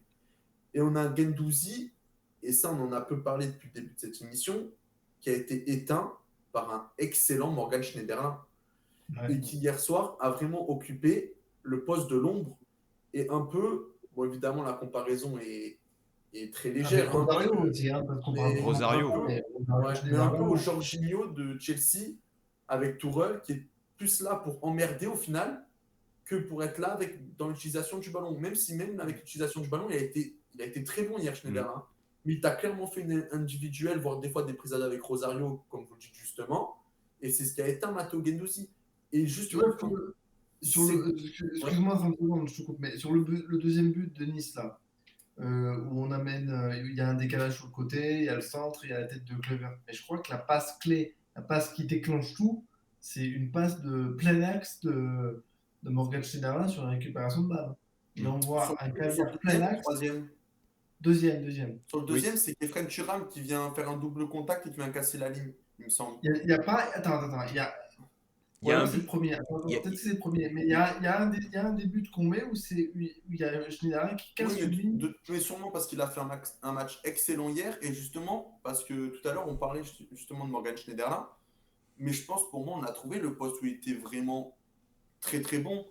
C'est même pas dans le milieu à deux, c'est qu'en fait, et c'est pour ça que je dis qu'il faut garder cette animation maintenant et qu'il ne faut plus toucher, c'est que, ou en tout cas pas plus toucher, mais essayer d'avoir une continuité avec cette animation, ce système, c'est que le meilleur Morgan Schneiderlin qu'on ait vu, c'est vraiment ce poste de sentinelle, de vrai 6 dans un vrai milieu à 3. Et d'ailleurs, c'était son poste où il a rayonné, que ce soit à Southampton, dans les clubs où il a été À au mieux. United aussi, surtout. Hein. Ouais, ses premières années d'United aussi, je suis tout à fait d'accord.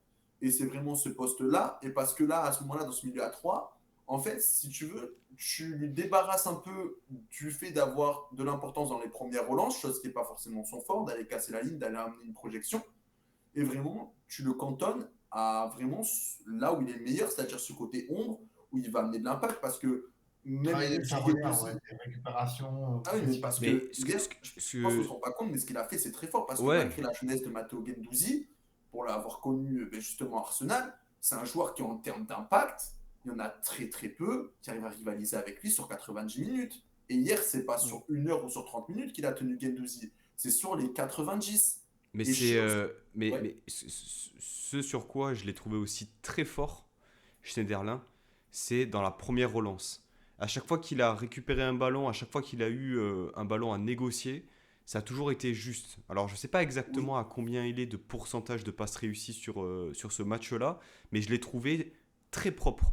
C'est-à-dire Mais- qu'en plus de tout l'abattage physique qu'il a accompli tout le long de la rencontre, il a aussi eu cette justesse technique dans la passe. Chose que Tout à peut-être on a moins vu du côté de Rosario, qui lui était clairement dans le ratissage, alors que Schneiderlin, c'était ratissage, mais aussi première passe vers l'avant. 100% d'accord. Et c'est aussi pour ça que j'expliquais tout à l'heure, pour moi, Sampaoli a déjoué hier. Parce que si Schneiderlin a pu relancer aussi propre hier, parce qu'on sait que c'est pas sa force numéro un, c'est parce qu'il avait assez d'espace pour pouvoir le faire. Et c'est pour ça que je disais que Sampaoli, hier, pour moi, voulait faire du Galtier, mais sauf qu'il ne sait pas maîtriser du Galtier. Parce qu'il a imposé un style de jeu défensif à une équipe. Alors, sur le terrain, il est en bloc médian. Donc, ce qui fait qu'il était positionné entre la ligne des 60 mètres et la ligne des 40 mètres. Et il n'y avait pas ce pressing habituel. Et ce qui est la force de l'OM, c'est de défendre en avançant. Hier, l'OM a défendu en reculant. Et c'est pour ça que je dis que Sampaoli hier a déjoué. Parce qu'hier, Sampaoli a voulu faire du Galtier. Il a voulu défendre en reculant. Et la force de l'OM depuis le début de la saison, et c'est un peu contradictoire parce qu'on dit l'OM est la meilleure défense, mais l'OM sur certains matchs, ça a proposé du football, ça a proposé un football très ouvert. Parce que l'OM défend d'habitude en avançant. Et l'OM hier, Oui. c'est pour ça qu'hier l'OM a déjoué. Et je me permets juste, parce que pendant que vous parliez, je revoyais les images d'hier soir. Donc c'est sur le deuxième but de Nice, donc premier but de Kluivert, où c'est une récupération de balle de Rosario au milieu de terrain, qui transmet à Schneiderlin, qui fait une passe qui casse une ligne, avant que Guiri percute et décale sur le côté droit Andy Delors, qui centre, et ça fait but. Mais ouais, Schneiderlin, il a été fort aussi dans ça, dans cette capacité à récupérer le ballon, et aussi parfois casser des lignes sur la première relance, alors que comme tu disais, c'est un peu paradoxal, mais justement, c'est ça qui est fort avec cette équipe, c'est que certains joueurs dont tu peux douter de leur capacité à faire des relances, des choses comme ça, ben voilà, hier Schneiderlin, il a fait un peu tout, même plus que ce qu'on attendait de lui. Et surtout, pour moi, cette animation-là, il va falloir la garder parce que c'est l'animation qui correspond le plus à tes joueurs si tu regardes. Parce que pendant que tu parlais, j'étais en train de penser à si on gardait cette animation, qui on avait en doublure. Et si tu regardes bien, c'est l'animation la plus intéressante si tu enlèves les défenseurs. Parce que quand tu regardes le milieu de terrain, tu te dis qu'un Rosario, il est capable de faire exactement le rôle qu'a fait Schneiderlin hier en sentinelle. Donc ils sont capables de jouer un match sur deux. On l'a vu quand Lemina était notamment à la CAN, où à un moment donné, il s'est retrouvé à faire un peu plus que ce qui était demandé. Contre Brest, quand il se retrouve tout seul parce que Schneiderlin est expulsé, il joue pour deux et il fait de la projection vers l'avant, il fait du décalage, il fait de la relance. Ouais, franchement, on a des joueurs qui en plus, même Rosario, on peut le compter dans les joueurs qui ont du vécu. Oui, et puis même, on a des joueurs qui ont des capacités qu'il faut exploiter à fond. Tout à fait, et ça va même te permettre. Ah, bah, excuse-moi. Surtout, qui adhèrent au système. C'est-à-dire que Galtier propose un dispositif, propose des idées, tu as les joueurs qui adhèrent. Que tu mettes Schneiderlin, Lemina, Rosario, Thuram, il y a une forme de confiance et de cohérence. Complémentarité, tout le monde se complète en fait. Voilà, et le système. Et c'est surtout que si tu remets cette animation, tu vas pouvoir réintégrer des joueurs qui ont lâché le train en cours de route. Je m'explique. Donc je disais qu'il y avait Schneiderlin et Rosario qui pouvaient occuper le même poste. Boudaoui et Lemina peuvent aussi jouer le même profil avec cette deuxième paire de numéro 8. Claude Maurice. Tu vas avoir Thuram dans cette projection de box-to-box. Et Claude Maurice, qui l'a très bien fait l'année dernière, est capable de faire ce que fait Thuram. Donc, ouais, mais là, le problème, c'est que je pense que c'est une volonté de Galtier de pas mettre Claude Maurice et Boudaoui à ce poste-là. Non, mais bien sûr, je suis d'accord. Mais s'il arrive à trouver cet équilibre avec cette animation, parce qu'il n'a pas encore testé, moi, ça ne me choquerait pas que dans un match, par exemple, si Lemina est un peu moins bien, Boudaoui occupe ce poste de 8, un peu second 6 gratteur. Alors, il l'a fait. Et Claude Maurice, cette animation. Il l'a fait plus ou moins, mais ça a duré 5 minutes contre Clermont, juste avant que je ne sais plus qui rentre et qu'il le sorte. Mais à un moment donné, il l'a remis dans l'axe. Ouais, c'était pas la même animation. Là, c'était un milieu à 3. Je sais.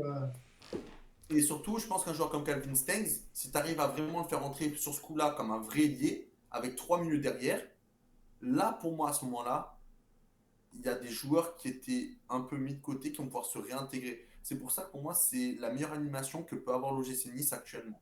Et surtout avec un Gasper Dolberg qui est un peu plus juste techniquement qu'un Andy Delors, avec un peu moins de Grita, mais un peu plus technique. Mais dans beaucoup plus clinique devant le but. Ouais, tout à fait. Et puis même, tu l'as vu hier, hein, notre force, ça a été quoi au final? Ça a été les petits échanges dans les petits périmètres. Hein.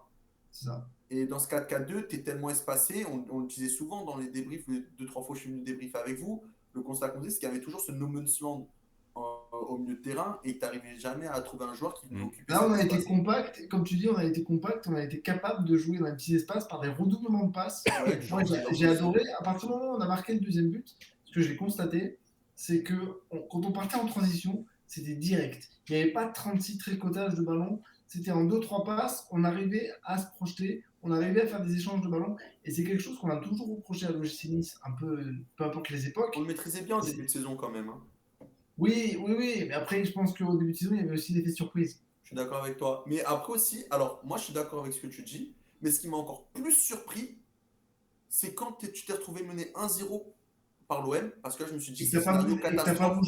t'as pas paniqué, t'as pas bougé. Ça, Et ça a ben, été, le but que tu mets, les 5-6 minutes de phase, c'est des phases de possession. Mm. Et c'est ce que d'habitude, c'est la faiblesse de l'OGC Nice, c'est que quand tu es en phase de possession, tu es en possession stérile. Et là, en ayant rapproché les joueurs, en ayant vraiment mis Gouiri dans ce cœur du jeu, avec des redoublements de passes, comme tu l'as très bien dit, du jeu en triangle, ça t'a amené un surplus d'animation, vraiment. Et moi, vraiment, ce que j'avais peur après cette ouverture du score, je me suis dit, putain, là, Marseille va nous laisser le ballon. Ils vont mettre des flèches avec Wunder, ils vont mettre des flèches avec Milik. On va se faire contrer, c'est le pire scénario. Et ben, Alors que c'était assez paradoxal, puisqu'on a été quand même assez fragile défensivement. en début de match, ouais. Ah, Non, vraiment bah, fin de match, franchement, ouais. oui, Fin oui, de enfin, match, ouais. je parle, oui, D'accord. sur les, on va dire, 30 premières minutes de la première mi-temps, on a été Eh étrangement ben, fragile. c'est Messieurs, pour ça qu'on est. on a beaucoup parlé de Marseille. Il faut quand même qu'on parle des performances individuelles. Alric, je te laisse le champ libre sur Justin Kluivert. Il y en a, je pense, qui ont été bluffés par rapport à sa performance. Alors, oui, il met 2 buts, il fait une passe. Il a été décisif. Je pense que c'est ce qui lui manquait un peu, les stats. Mais dans le jeu, c'est l'un des meilleurs joueurs offensifs depuis son retour de blessure courant du mois de décembre. Et notamment ce but qu'il a émis contre Lens. Alors, justement, moi ce matin, avant de faire l'émission, je me suis permis de poser la question à Lauriane, qui est dans notre commune de supporters et qui est supportrice assidue de l'Ajax d'Amsterdam, si le Justin Kluivert qu'on connaît en ce moment était du même niveau, voire plus fort que celui qu'il était à l'Ajax. Et elle m'a clairement dit, on est en train de voir le même Justin qu'il était à l'Ajax quand il était dans son club formateur, quand il était tout jeune, feu follet. Il dribble, il percute, il passe, il frappe. Enfin, il est incroyable, Justin Kluivert. Mais en plus, ce qui est incroyable, c'est que il est super régulier. À part Clermont, où tout le monde est passé à côté, lui, il est en ligne droite en termes de la régularité. Physiquement, ça tient. C'est quand même à souligner. Physiquement, ça tient. On sait qu'il a une proportion à se blesser qui est assez importante. Physiquement, ça tient. Hier, il a pris des initiatives où il a quand même. Enfin, il a aspiré quelques âmes. Hein. Il y a des défenseurs marseillais. Je crois même Luan Juan Pérez. Pérez. Je crois il va en faire des cauchemars de Justin Kluivert. Mais souviens-toi ce que nous disait à l'époque, quand on avait fait le débrief contre Lens, ce que nous disait Jean quand il parlait de Justin Kluivert. Il a dit: j'ai passé toute la première mi-temps à essayer de comprendre c'était qui ce numéro 21. Mais c'était Justin Kluivert. Et on a vu exactement le même joueur hier soir qui prenait le jeu à son compte. C'est ça en fait qui est fort avec lui, c'est qu'il prend le jeu à son compte, il crée du décalage, et en plus, bon, alors, réussite par réussite, peu importe, il a tenté des choses et ça a fonctionné. Donc forcément, après, quand tu es en pleine confiance, ça roule. D'autant plus qu'il a joué à un poste. Alors, je suppose que Il a euh, changé de côté par rapport il à a son changé de poste côté. actuel. Enfin, je veux dire, c'est pas non plus, c'est pas anodin. Et ça ne lui a posé aucun problème. Bien au contraire, il a réalisé peut-être la meilleure prestation. Moi, c'est ce que je pensais par rapport à. Je pensais à un effet de surprise par rapport à justement à la tactique et à l'animation marseillaise. C'était peut-être que, comme je disais au début et même en off, peut-être que Sampaoli s'attendait à ce que ce soit Saliba qui défende sur Kluivert Peut-être, oui. et pas Luan Pérez. Et je pense que quand il a vu que c'était Kluivert sur Luan Pérez, et il s'est dit: bon, ben là, je suis dans la merde parce que je peux pas demander à Saliba de changer de côté, tu vois. Donc, Luan Pérez a vraiment pris l'eau de tous les côtés. Hein. Ça a été, 100% d'accord avec. catastrophique pour lui. Quentin, si je dis la merde, n'hésite pas à me contrer. Non, Mais non, non, non, mais même pour Luan Pérez, ça fait plusieurs matchs qu'il est un peu discutable dans ces matchs. enfin, Il y en a qui le juste défendent. juste avant son premier but, je crois, juste avant son premier but, donc quelques minutes après l'égalisation, il y a cette occasion où il passe entre deux défenseurs. Tu sais, il est dos au but, il fait cette espèce de crochet un peu où il se retourne et il passe entre deux défenseurs. Et là, tu te dis: ok, ça c'est le Kluivert qu'on voulait voir depuis le début de la saison, qui a mis du temps à rentrer dans le championnat français, dans ce que demandait Galtier, etc. Mais aujourd'hui, c'est le Justin Kluivert qu'on rêvait de voir, on le voit. Et en plus, voilà, comme on disait à Galtier en conférence de presse, je l'ai écouté ce matin, c'est vrai qu'il manquait un peu de stats. Galtier l'a complètement reconnu. Il manquait un peu de stats. On aurait aimé qu'il marque plus de buts, qu'il fasse plus de passes décisives par rapport à son début de saison. Mais maintenant, ouais, là, par contre, s'il finit Là, à partir de maintenant, s'il est régulier jusqu'à la fin de la saison, je suis pas surpris qu'il finisse avec 6-7 buts et pourquoi pas 7 ou 8 passes décisives, voire plus. Je suis d'accord avec toi, Alric, mais est-ce que la saison de Favre, 60 Favre, est-ce que ça t'avait dérangé que Younes Belhanda avait peu de stats à la fin de la saison? C'est pas Ouais, le un même, peu. c'est pas le même Un peu. type de Alors après, joueur. c'est pas exactement le même poste, parce qu'il C'est joue. pas le même type de joueur, c'est pas le même poste, mais vu qu'il est dans un 4-4-2 à plat aussi, c'est compliqué pour un ailier d'avoir des stats à la fin de la saison. Ouais, mais mine de mine de beaucoup rien, points. regarde. Oui, mais Mine de rien, regarde le but que met Andy Delors, le quatrième but. Ouais. C'est typiquement ce genre de but où Justin Kluivert, c'est typiquement le genre de but où Justin Kluivert peut être impliqué. Tu vois, c'est long centre en tant qu'ailier, tu vois, c'est long Je centre, suis c'est long d'accord. passe. Attention, je dis pas que t'as tort, hein. Mais là où pour moi, Il n'est pas au Galtier- cœur du jeu pour faire ça. C'est ça. Là où tu as raison, Non, c'est mais là où je te rejoins. Il n'est pas au cœur du jeu pour distribuer les ballons. je suis tout à fait d'accord. Non, mais de toute façon, je suis d'accord avec toi, mais c'était une question que je me posais en fait, clairement à voix haute. Moi, pour moi, où Galtier fait un peu. Pas un peu faux, parce qu'il a raison, hein, genre comme Taylor doit t'amener des stats. Mais la question que je me pose, c'est est-ce qu'au final, s'il fait une saison complète comme les 4-5 derniers matchs qu'il fait où il n'a pas forcément de stats, est-ce que finalement, tu n'es pas satisfait quand même avec tout l'apport qu'il crée dans le jeu? Mais complètement. Mais si en plus de ça, il arrive à être décisif en étant ce Ah, joueur bien sûr, mais c'est qui une va question créer que le je te décalage. pose. Hein. Parce que tu vois, par exemple, contre Lens, il marque, on est à un partout, on est en train de revenir alors qu'on a raté notre première mi-temps. Et à ce moment-là, il décide de prendre le jeu à son compte et d'aller marquer. Et Bien quand sûr. je te parle de stats, c'est pas pour devenir le meilleur buteur du club ou le meilleur passeur. C'est pas ça que je dis. Ce que je veux dire par là, c'est ok, à quel moment il va réussir à prendre le jeu à son compte, à distribuer des caviars parce qu'il est en mesure de le faire ou à décider d'aller marquer un but. Ce que faisait par exemple Ben Arfa à toute autre mesure gardée, toute autre proportion J'ai gardée. une autre question pour toi et Pancho, même Quentin si tu veux y répondre, bien évidemment. Mais est-ce que aussi le fait que hier il était vraiment positionné comme un ailier en 4-3-3 et qu'il n'ait pas des courses de 50 ou 60 mètres à faire, c'est-à-dire qu'il part de plus haut, est-ce qu'il n'est pas beaucoup plus lucide aussi dans ses derniers gestes? Chose qu'on a vu plusieurs fois cette saison où il faisait de très belles courses et arrivé au niveau du dernier geste, notamment au Parc des Princes. Parce qu'il courait vite, parce qu'il courait longtemps, tu veux dire? Parce qu'il partait de plus loin. Ouais, mais mine de rien, ça ne l'a pas empêché, par exemple, de faire des retours défensifs hier. Et ça, c'est un gros point fort qu'il a par rapport à Stengs, par Oui, je suis exemple. d'accord, mais quand tu es en Il position est bon dans les deux les sens. efforts, c'est pas les mêmes quand tu as 3 milieux de terrain. Oui, évidemment. Tu vois? Non, mais Évidemment. ma question, c'est est-ce que pour toi aussi, hormis, hormis aussi le fait qu'il monte en puissance, son positionnement d'hier n'a pas aussi vachement plus joué? C'est une question, hein, encore une fois. Peut-être qu'effectivement, le fait qu'il soit légèrement plus haut, comme tu dis, par rapport, on va dire, à la distance qu'il a à parcourir sur son côté, ça, bah forcément, il dépense moins d'énergie, donc il a été peut-être un peu plus percutant. Peut-être que ça n'a strictement aucun rapport et que dans son 4-4-2 à plat, vu qu'il est en pleine confiance et qu'il est presque, je dirais même presque au sommet de son talent cette saison, peut-être qu'il sera en mesure de le faire. Ça, malheureusement, c'est un peu de la fiction parce que Mais on c'est pour ça que j'aimerais pensait, qu'on enchaîne avec ce système, justement, pour voir c'est de la fiction. mais justement, on pensait, mais c'est ça, c'est intéressant parce qu'on pensait vraiment que Galtier serait imperméable dans le fait de changer son système de jeu et de par le changement, de changer son animation. On a vu qu'hier, c'était un peu hybride, à la fois 4-4-2, à la fois 4-3-3, ça dépendait. Donc, ce sera intéressant, mais là, du coup, on pourra avoir ce débat peut-être dans un mois. Ce sera intéressant de voir si, déjà, si c'est reconduit, ou si c'était juste un one-shot par rapport à ton adversaire, c'est possible aussi. Et surtout voir si Kluivert, lui, ça change quelque chose pour lui. Pour l'instant, malheureusement, je sais pas. Là où je te rejoins, c'est peut-être en étant légèrement plus haut sur le terrain, il a été ultra percutant. Enfin, il a peut-être fait moins de retours défensifs qu'on a l'habitude de le voir faire. Par contre, Après, il les a offensivement, fait, il a hein, été. je suis d'accord avec toi. Oui, il les a fait. Peut-être, je veux dire, j'ai été beaucoup plus impressionné par son activité offensive. Ah, bien Il sûr. était quasiment sur toutes les actions.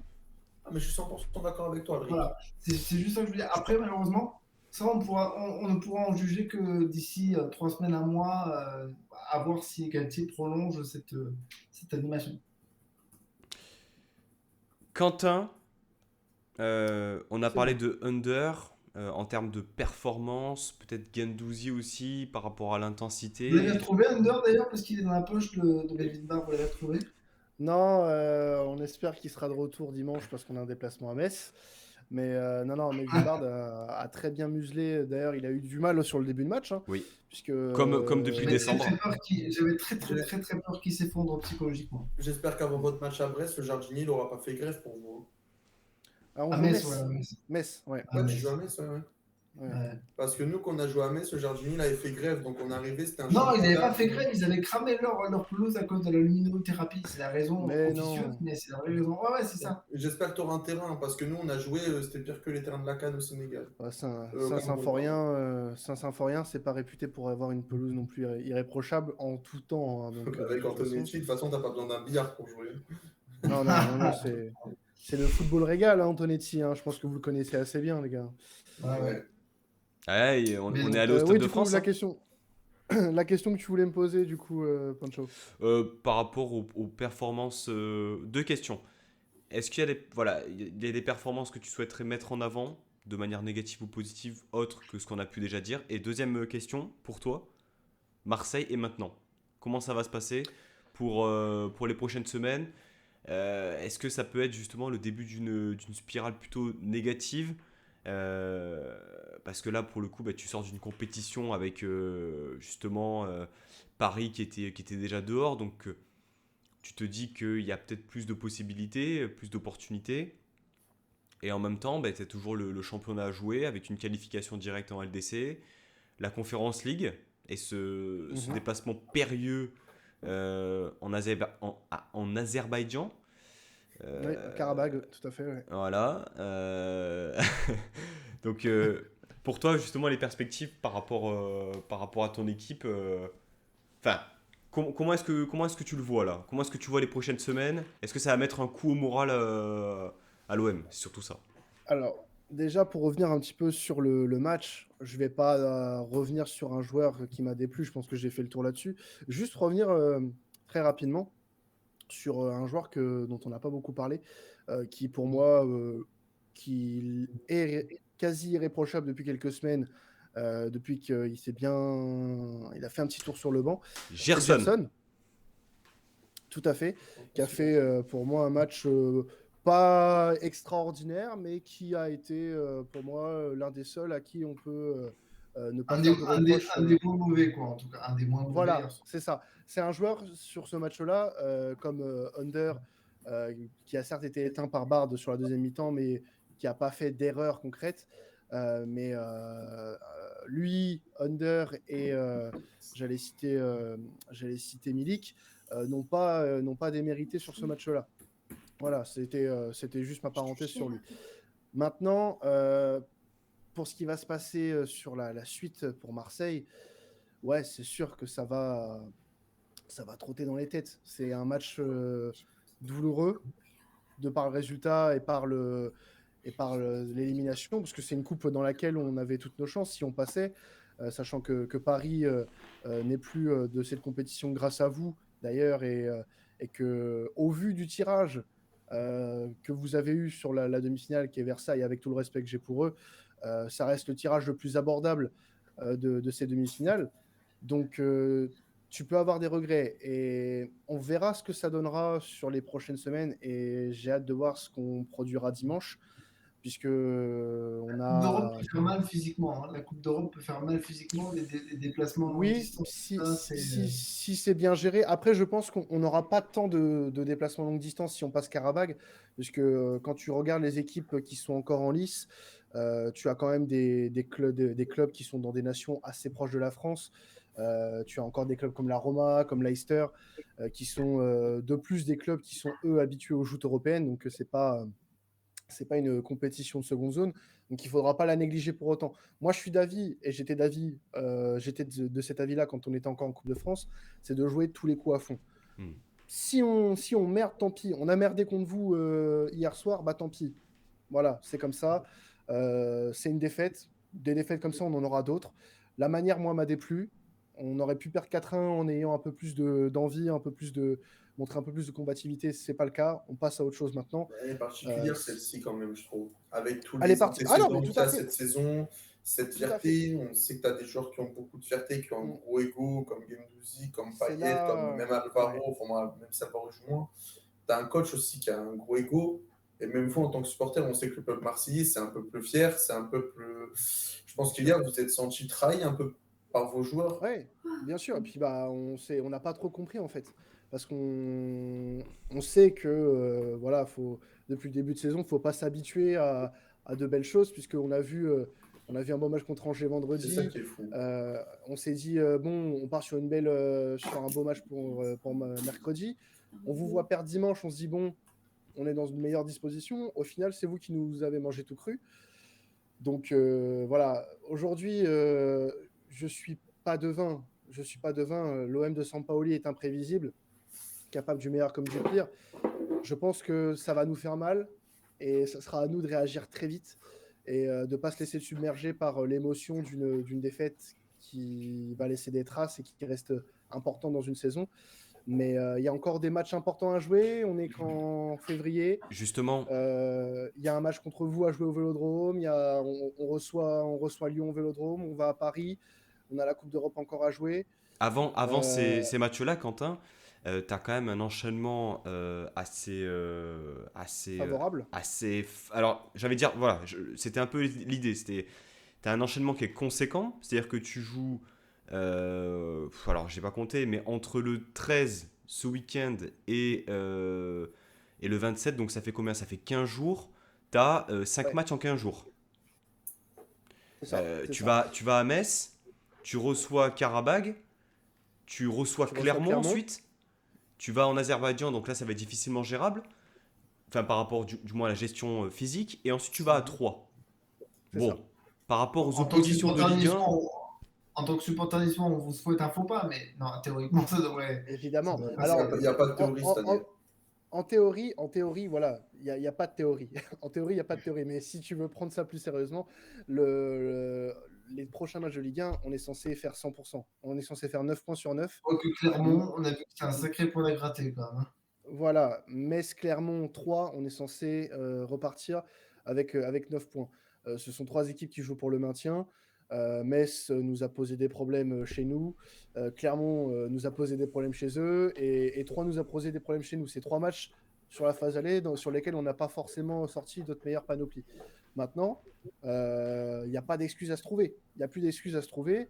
Il va falloir aussi et ça va être dur, mais une remise en question du coach. Il va falloir une remise en question de certains joueurs aussi, qui depuis quelques semaines montrent un coup de moins bien. Et je pense à... Alors, c'est dur, mais je pense à un Dimitri Payet, par exemple, qui est un peu moins présent sur les dernières semaines. Est-ce que c'est un problème de fatigue?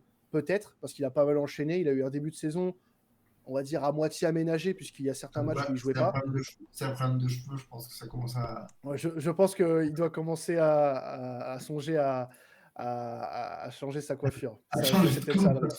Ça va être trop. Mais Ça va être, le double catogan ne fonctionne plus, Ce qui malheureusement. va être très intéressant, vous, dans votre deuxième moitié de saison, c'est que, qu'elle soit bonne ou mauvaise, tu vas sortir de ta deuxième moitié de saison avec des certitudes. Mm. C'est-à-dire que Je pour moi, pense. si tu passes cette deuxième moitié de saison, que tu atteins tes objectifs, tu sais que c'est Sampaoli l'homme de la situation. Tout à fait. Si là, tu vois, de toute façon, je vais aller voir dans les 4-5 prochains matchs, ce qui va être intéressant là, c'est de voir justement, et je pense que c'est là où on a un peu plus des doutes, y compris vous, supporters marseillais, c'est la gestion de l'effectif de Sampaoli. Parce que son équipe, on sait qu'il est capable de la faire jouer, il a su la faire jouer. On sait aussi qu'il est capable de déjouer, parce qu'il a plusieurs fois déjoué. Maintenant, on va voir la gestion de son effectif, comment il va vraiment savoir le gérer.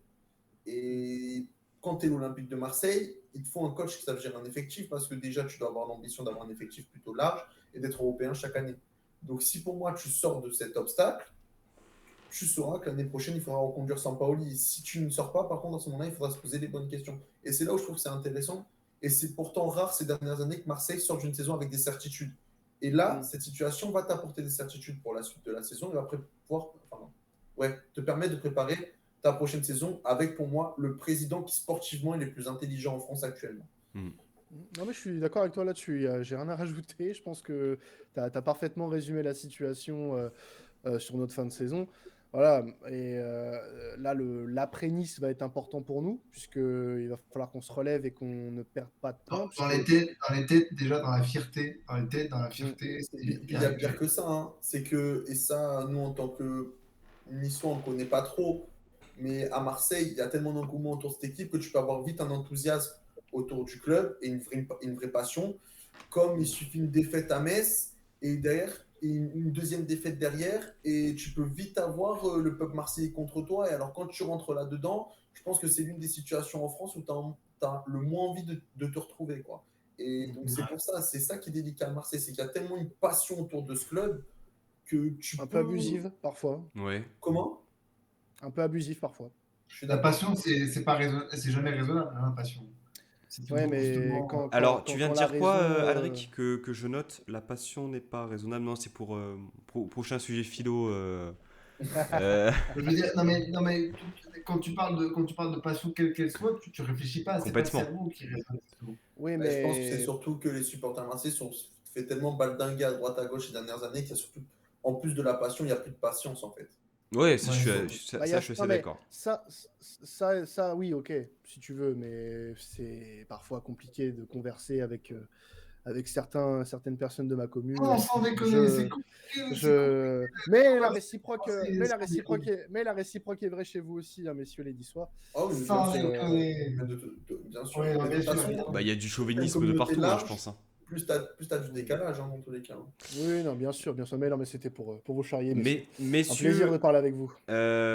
côté performance niçoise, on a parlé.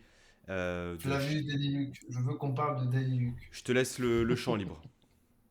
Je veux qu'on parle de Danny Luc. Alors, ce qui est incroyable, c'est que Danny Luc, il sort d'un match contre Clermont qui était catastrophique, où on est passé du Flavius, qui était grand, costaud, solide, imbougeable, au mec qui découvrait le ballon et mon Dieu, qu'est-ce que je fais, comment ça marche, à un Flavius Danny Luc qui a été solide sur son côté. C'est déjà rien que de le dire, c'est bizarre, mais qui surtout a pris beaucoup d'initiatives offensivement. Le mec, il a proposé des dédoublements, il s'est projeté, il a dribblé. Enfin, hier, il y avait un supporter marseillais qui supportait pas, qui ne comprenait pas pourquoi je disais qu'il avait fait un gros match et qui m'a tweeté mais tu n'as même pas regardé le même match que moi. Il était en retard sur chaque intervention. C'est pas parce qu'il a fait un dribble derrière la jambe qu'il était bon.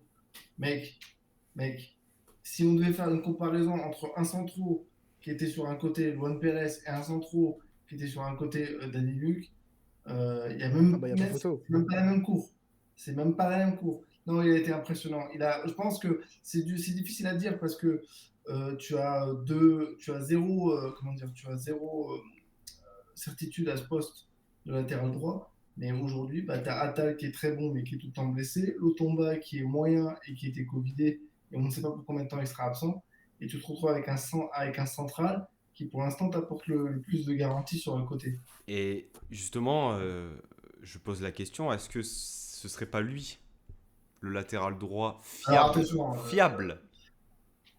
Non, fiable, non, tu peux pas te dire que Danny, tu vas je pense l'imposer pas. en Non. latéral droit. Ça Parce serait que l'équivalent de mettre Danilo défenseur central, tu vois. Oh, Ça marche un peu de temps en temps, mais pas. non, et puis non, mais c'est surtout que c'est de tirer une balle dans le pied parce que déjà que t'as pas de profondeur au niveau de ta charnière centrale. ça c'est vrai. Pour commencer, de deux, Même si en ça- jouant sur un côté, c'est. voilà, et puis le mettre sur un côté, même pour lui, pour sa progression personnelle, je pense pas que ça soit la meilleure des choses. Non, là, ça va. Voilà, là, pour les prochaines semaines, tu vas bricoler, il y aura un mercato estival et il y aura une décision à prendre sur Kyle Youssef Attal. Voilà, très clairement. Et Il faut il faut vendre. plus en cacher. J'aime Et Youssef qui- Attal, comme je vous ai dit la dernière fois, c'est un joueur qui me fait kiffer, mais donc je n'attends plus rien en fait, c'est au jour le jour. Et voilà, je kiffe, tu me fais kiffer. Mais ouais, mais tu sais très bien que le jour Voilà. le jour dans le football, malheureusement, ça fonctionne pas. Et surtout aussi, tu es en train de te rendre compte que ta doublure, ben, il va peut-être falloir la changer aussi. C'est peut-être Bah ouais, peut-être ça tout peut un être côté bien, droit à ouais. changer l'année prochaine. Ouais, complètement. Complètement. Donc, Et puis t'as une incertitude à gauche parce que regarde à ma vie, il fait 3 bons matchs, mais il se pète et il sera là en de fin toute de façon, saison. à ma vie, c'est un prêt pour l'instant. Hein. Et c'est sans option d'achat en plus. Donc, Non, il y a Oui. une option. Avec Ah, il y a une option, option. avec option pas obligatoire. option. Elle est de combien d'options 5. 5,5 millions.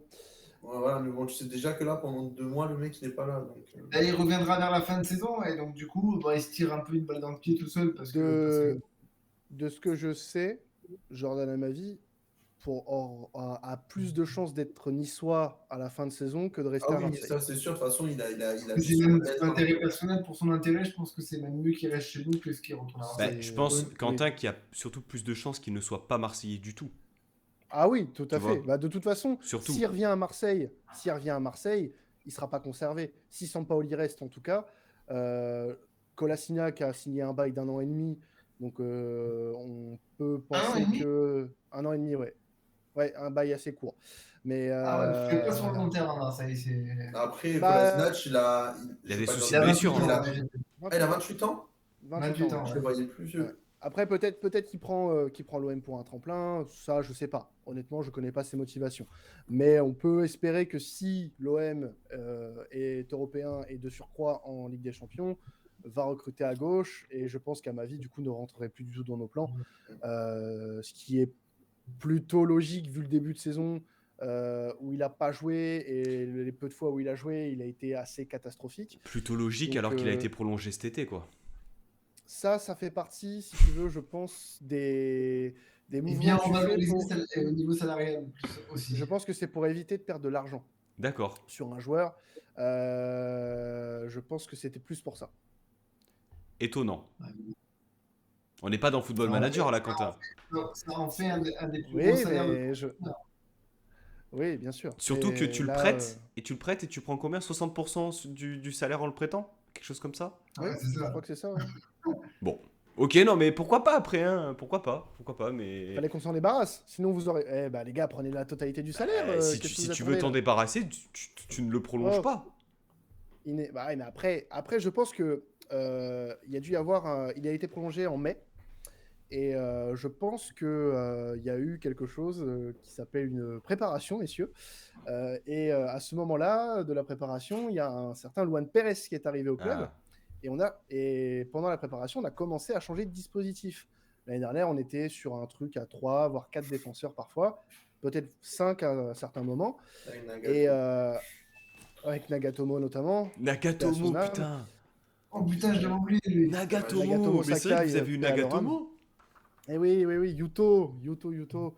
Et je pense que le recrutement de cet été, en fait, défensivement, a tué Jordan Amavi à l'OM. Et c'est Oui. pour ça que certains ne comprennent pas la prolongation, mais avec les événements qu'il y a eu entre la prolongation et le début de saison, le fait qu'il se soit un petit peu blessé aussi en début de saison fait que il n'a pas eu sa chance, malheureusement, dans le dispo de Sampaoli. C'est tout. J'aimerais qu'on revienne sur une performance, après on passera au quiz, si vous voulez bien, celle de Marcin Bulka, qui, lors de son premier ballon à gérer au pied, a été Il m'a fait peur. un peu flippant. Voilà, je l'ai trouvé un peu trop sûr de lui, mais par contre, vraiment, Ouais. dans le reste du match, surtout ce qui m'a fait plaisir, moi, c'est ses sorties aériennes. Il y a deux choses qui m'ont fait plaisir. Les sorties aériennes, c'est-à-dire que à un moment, il sort pas très bien, mais finalement, il récupère la balle dans un second temps. Et la deuxième chose qui m'a fait énormément plaisir et qu'on avait entreaperçu notamment à Paris, c'est le fait qu'il bloque les ballons. Et ça, je trouve que c'est extrêmement rassurant pour une défense de savoir qu'il y a un gardien forcément qui sort. Il y a eu un moment où il y a eu un problème de communication avec Ouais, il y a eu un Todibo. souci de communication avec Todibo. Voilà. c'est ça, ouais, Mais au moins, il prend ce risque-là. Et franchement, au vu de... Alors, je vais remettre le sujet sur le tapis, mais au vu de l'épopée qu'il est en train de nous faire en Coupe de France, pour moi, il a montré qu'il avait le niveau pour être une doublure à l'OGC Nice. Bah, c'est Flo Mais il qu'on peut pas parle- être plus qu'une doublure. C'est Flo qui en a le mieux parlé en off, donc je te laisse. Vas-y, Flo.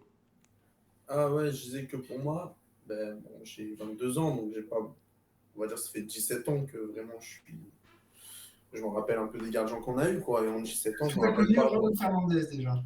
Comment? Est-ce que tu as connu Raoul Fernandez déjà? Alors, non, mon premier gardien que j'ai connu, c'est une très mauvaise expérience. Il s'appelle Gregorini.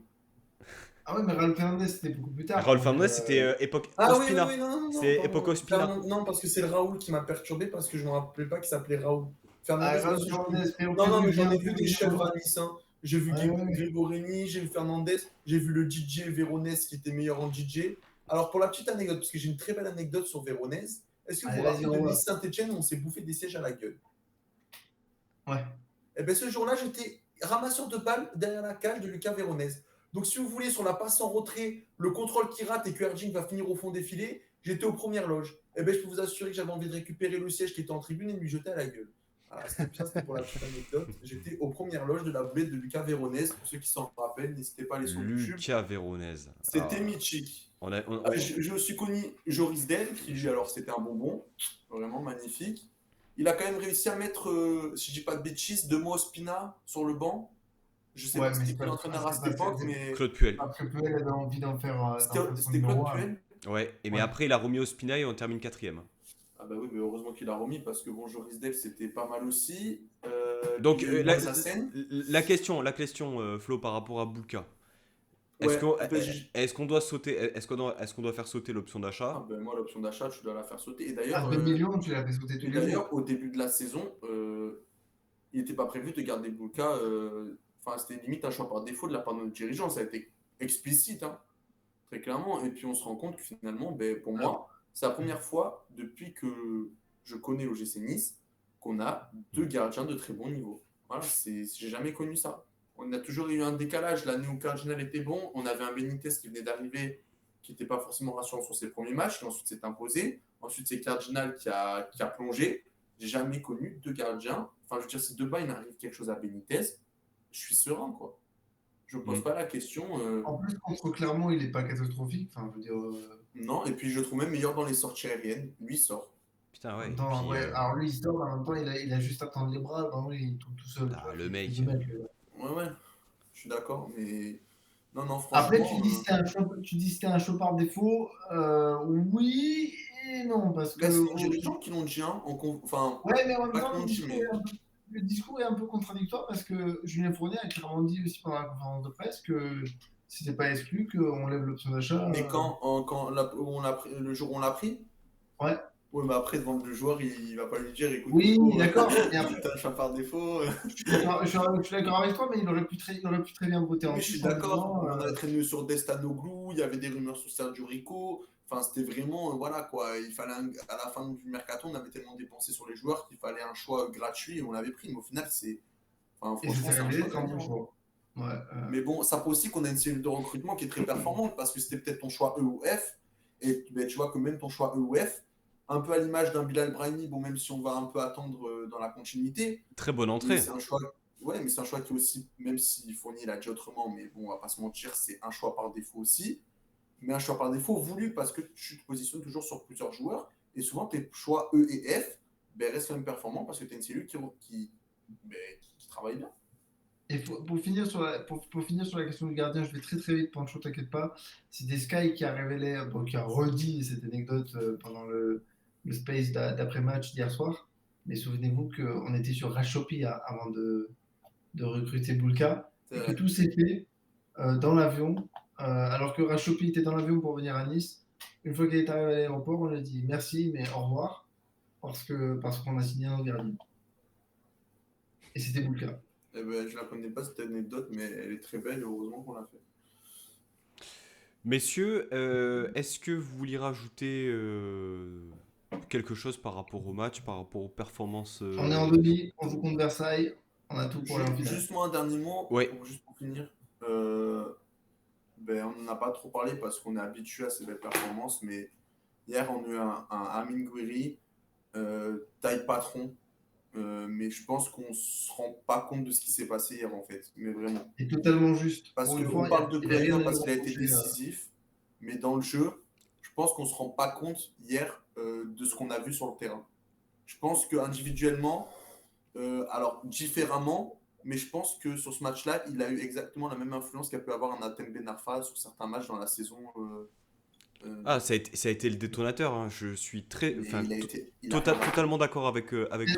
Quasi numéro 10 par moment, ouais. Distributeur, il orientait le jeu. C'est lui. Il est second attaquant. 9, ouais, il égalise. Il est à l'initiative du second but et il a été très juste dans les ballons qu'il a eu à négocier. Et c'est ce que je lui Ah, reprochais mais- un peu, enfin, notamment dans cette émission-là. C'est-à-dire Aucun que, surjeu par rapport à d'autres matchs voilà, récemment. c'est-à-dire qu'il y a des matchs où, par exemple, tu vois, typiquement à Metz, où il fait une passe décisive et un but. C'est-à-dire qu'il remplit sa ligne de stats, carré, très bien. Mais dans le jeu, c'était forcé par moment. Et là, hier soir, franchement, il n'y a rien à dire. Il n'y a rien à dire. Il a Ouais, fait un et match puis hier soir, il y parfait. avait Didier Deschamps dans le tribune, mais moi je suis désolé, hein, mais on va peut-être me prendre pour un fou. Mais moi je suis désolé. Non, pas Non, ce mais débat, pas ce débat. eh ben, moi je le mets ce débat. Eh ben, moi je Non. te dis que Deschamps, à mon avis actuellement dans la liste des numéros 9 de Deschamps, il doit être dans le top 5. Ouais. Aïe, aïe, Voilà, aïe, moi je non, te le non. dis très clairement. Bah, top Moi je 5, le pense. alors s'il est dans les top 5, je veux bien te croire. En 9, hein. Je parle en 1. Et ça veut pas dire pour autant qu'il va être appelé. Je te dis pas qu'il va être rappelé, mais je te dis Voilà. que. Moi je te Il dis fait qu'actuellement, partie de la Gouiri, réflexion. Ouais. c'est taille Coupe d'Europe. Mais le match qui sort hier soir, c'est un match de C1. Oui, mais des Voilà. matchs comme ça, dans le Après, il contenu, faut de la consistance. Il faut exact, que ce soit et de la consistant. régularité. C'est-à-dire que des matchs comme Mais il a ça. 20 ans. Ah, mais complètement, Hein. complètement. Et Mais c'est un patron. Hein. mais tu le dis toi-même. C'est-à-dire qu'il a 20 ans, il a fait Les un gars. match extrêmement consistant du début à la fin. Mais je pense que pour franchir ce cap-là, il va falloir qu'il renouvelle ce genre de performance, même contre des plus petits clubs et aussi Tout à fait sur la d'accord. scène européenne. Mais Important il faut juste dire aussi. qu'il a 20 ans et que sur ses épaules hier, il a porté 10 autres joueurs parce que voilà, il a porté, ils ont tous été bons, hein, mais je parle en termes de meneur technique, il a porté 10 joueurs sur son dos et les 10 joueurs qu'il a autour de lui, c'est pas des peintres. Hein. Il a 20 Alors, ans. on Bah, me et le signale, côté, voilà, on me signale qu'il a 22 ans le 16 février. Voilà, une petite information Ouais, qui a 20 malgré ans, tout ouais, son mais bon, importance. oui, non, Je tiens mais quand même à le signaler. pour rebondir sur ce que disait Flo, c'est vrai que l'année dernière, il portait l'équipe, mais c'était une équipe de cadavres, donc en fait, il portait rien du tout. Là, c'est incroyable parce qu'effectivement, il a été leader technique, comme tu disais, mais il y avait 10 joueurs à côté de lui de très bonne qualité. Pardon, mais. C'est à chaque fois, il y a cette expression, l'équipe de cadavres, elle arrive une fois par émission, et c'est vrai qu'à chaque fois, Mais voilà. oui, mais Je me replonge, regardez, tu sais, je me replonge sur le Nice-Dijon de l'année dernière ou le Dijon-Nice, et puis voilà, je suis mais devant, attends, devant ma télé, quoi. souvenez-vous de ce qu'on disait quand on gagne 3-0 contre Marseille. Désolé, hein, Quentin, ça te fait encore Ah non, bien mauvais sûr, souvenir, mais pas de problème. on gagne au mois de mars dernier, on gagne 3-0 contre Nice. On a Danilo Todibo en défense centrale, donc en absence de Dante. On se dit, waouh, c'est l'avenir et tout. Moi, le premier, je dis, waouh, c'est l'avenir. Tu réalignes ces deux joueurs cette saison une fois, une seule fois. C'est contre Strasbourg et t'en prends 3. Ouais. C'est pour te dire comme ça change, tu vois, d'une saison sur l'autre. Est-ce qu'on peut passer au quiz, messieurs? Oui. Allons-y. De toute façon, vous n'aviez pas trop le choix de répondre au non, donc voilà, je tiens quand même à vous le signaler. Non, mais on est en Messieurs, dictature, première quoi, c'est question. terrible. Donc je perds pour qu'on gagne, c'est ça? Alors, effectivement, il faudrait que. Alors, Quentin et Flo, s'il vous plaît, soyez bons. Oula, tu sais que les quiz, c'est pas mon fort, Pancho. Hein. Soyez bons. Soyez bons, les gars, parce que Allez. dès lors que Alric perd, on gagne le week-end. Donc là, j'ai. Ouais, mais Pas Quentin, il va faire exprès de faire gagner Alric alors. Ah non, de suite. Merde. Ah, Mais mais c'est tu normal, sais quoi mais c'est normal, Tu sais quoi il veut sa deuxième place. J'ai tellement un esprit de compétiteur pour ma personne que j'en ai rien à foutre. Ça me fait plaisir. Ça me fait plaisir, ça. Première question. La dernière fois que ces deux équipes se sont rencontrées en Coupe de France, c'était lors de la saison 2013-2014. La question est la suivante. Là, ça va être de la rapidité. On était à quel stade de la compétition à ce moment-là? 16e. Ah, Ah, c'est putain. 16e. C'est 16e, c'est Je pensais Alric. qu'il fallait lever les mains. Eh, monsieur l'arbitre, vous avez pas donné les règles. dès le départ. J'ai dit Je suis pas rapidité, d'accord. j'ai pas dit lever les mains. Ah, ouais, bon. Parce que les 16e, je l'avais. Gendouz, calme-toi, Gendouz, s'il te plaît. Oh, monsieur Oh, l'arbitre, oh l'arbitre, là, oh. oh. Et c'est pas Gendouzi, c'est Bengouz, c'est pareil. Ah, non, non, putain. attention. Restons courtois, s'il te plaît. Deuxième question, on reste sur ce match. Là, c'est pas une question de rapidité. Vous vous rappelez du score? Ouais, 5-4. Flo, tu l'avais le score? Non. Aïe, Parce aïe, aïe, que, aïe, aïe. non, ça je va vais être- t'expliquer pourquoi. Parce que pour moi, dans la tête, il y avait eu un autre match de coupe et du coup, j'ai confondu avec ma championnat où même c'était imposé 1-0. Mais j'ai mélangé. alors, on. C'est pas un match de Coupe de la Ligue? Ouais, ou peut-être Coupe de la Ligue, ouais. Un truc Ah comme ouais, ça. d'accord. J'avais confondu avec ça. Là, je vais vous attendre à tour de rôle. Mais du coup, Flo, si tu te souviens pas du match, ça va être compliqué. Mais sait-on jamais. On est Si, lors je de m'en la. souviens du 5-4. Ah, ok. On est lors de la saison 2013-2014. À tour de rôle, vous allez devoir me donner les buteurs de cette rencontre. Mopé. Alors, ok pour Alric. Flo.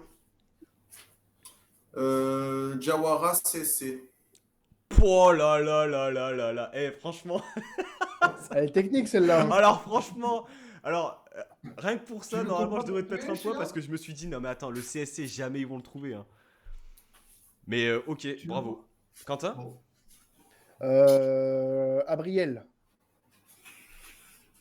Alric. Bossetti. Forcément. Flo. Ciseaux Gignac. Ok. Alors, Gignac a mis un doublé, donc je le compte pour 2 buts. Bien joué. J'ai le dernier. Si quelqu'un Ah, l'a attends, pas. Ouais, je l'ai aussi. Ouais, Quentin. sur penalty. Tovin. Tovin. Alric. Bruce. Ok. Est-ce que t'as le dernier, Flo? Ouais, Grégoire Puel. Oh là là, Grégoire Puel. T'as bien joué, les gars. Ah bah oui, Puel, ouais. On se rappelle de ce. Avec un crochet derrière la jambe. Non, c'était un Oh, match. il a fait un crochet que je pense au Prado, ils ont vu qu'il avait fait ce crochet là. Et ensuite, il a fait une frappe du gauche dégueulasse, Qui a contrée. été détourné par 2 joueurs. C'est n'importe quoi. Oh, Grégoire Puel, putain. Messieurs, un point pour tout le monde. Vous avez été excellents. Voilà, je tenais quand même à vous le dire. Troisième question. Merci. Parcours de joueur. C'est parti. Andoum, Olympique de Marseille. Lorient, Abriel. Nice. Ah. Attention. Nuremberg, Valenciennes, Grenoble, Fréjus Saint-Raphaël. Adil Rami. Quoi? Ah non, merde. Mais non, putain, mais non. Ah, je suis déçu. Non, pardon. Attends. Bon, je la refais du coup. Qui connaît? Non. Andoum, Olympique de Marseille, Lorient, Nice, Nuremberg, Valenciennes. Abardonado. Mais bien sûr Oh merde, ben oui. Ah Mais putain. bien sûr Pourquoi j'ai dit Adil Rami, moi? Je suis Et- n'importe quoi. La première personne qui l'a trouvé, c'est Christophe sur le chat Twitch. C'est dire, c'est dire. Bien joué, les gars. Bien joué, bien Ce qui joué. m'a foutu le doute, c'est Fréjus Saint-Raphaël, je sais même pas pourquoi. Ah bah, écoute, Moi, c'est il- Andoum, à la base, c'est son premier club que t'as cité. J'ai dit, mais qu'est-ce que c'est que ce truc? Eh bien, écoute, il a commencé à Andoum. Voilà. Écoute, Ouais. je Oh là là. peux pas te l'expliquer. N'importe Je peux autrement. pas opter sur la carte. Est-ce que si je n'avais pas mis Andoum, Alric, tu aurais trouvé? Non.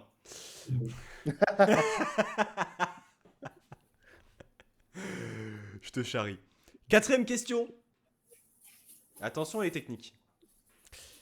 Kluivert a joué avec, dans sa carrière, 2 Marseillais qui étaient titulaires. Rapidité, cette fois-ci. Paul Lopez et Sergi Zunder. C'est ça. Alors 3, du coup, Marseillais. Ah non. Ah non.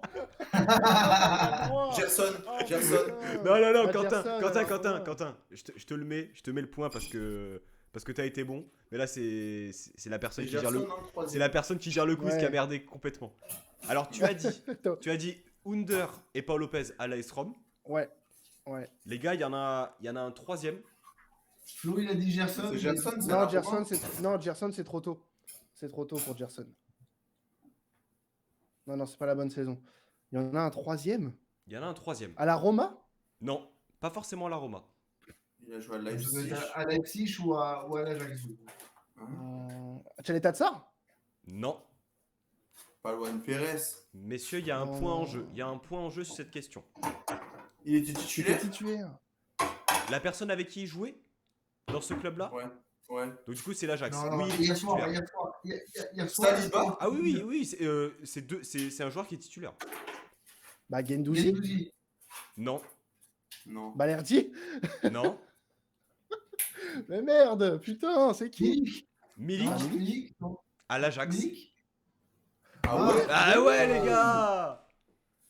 Saison Ah. 2015-2016, il était en prêt.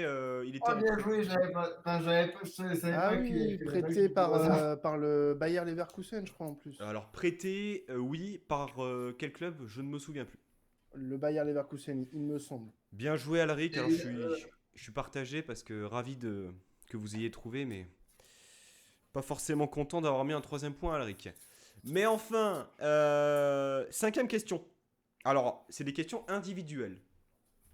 Donc, uniquement la personne désignée devra y répondre. Quentin, Oui. qui est l'entraîneur de la réserve de Nice? Ah, putain. Ah non, mais ouais, On peut pas souffler.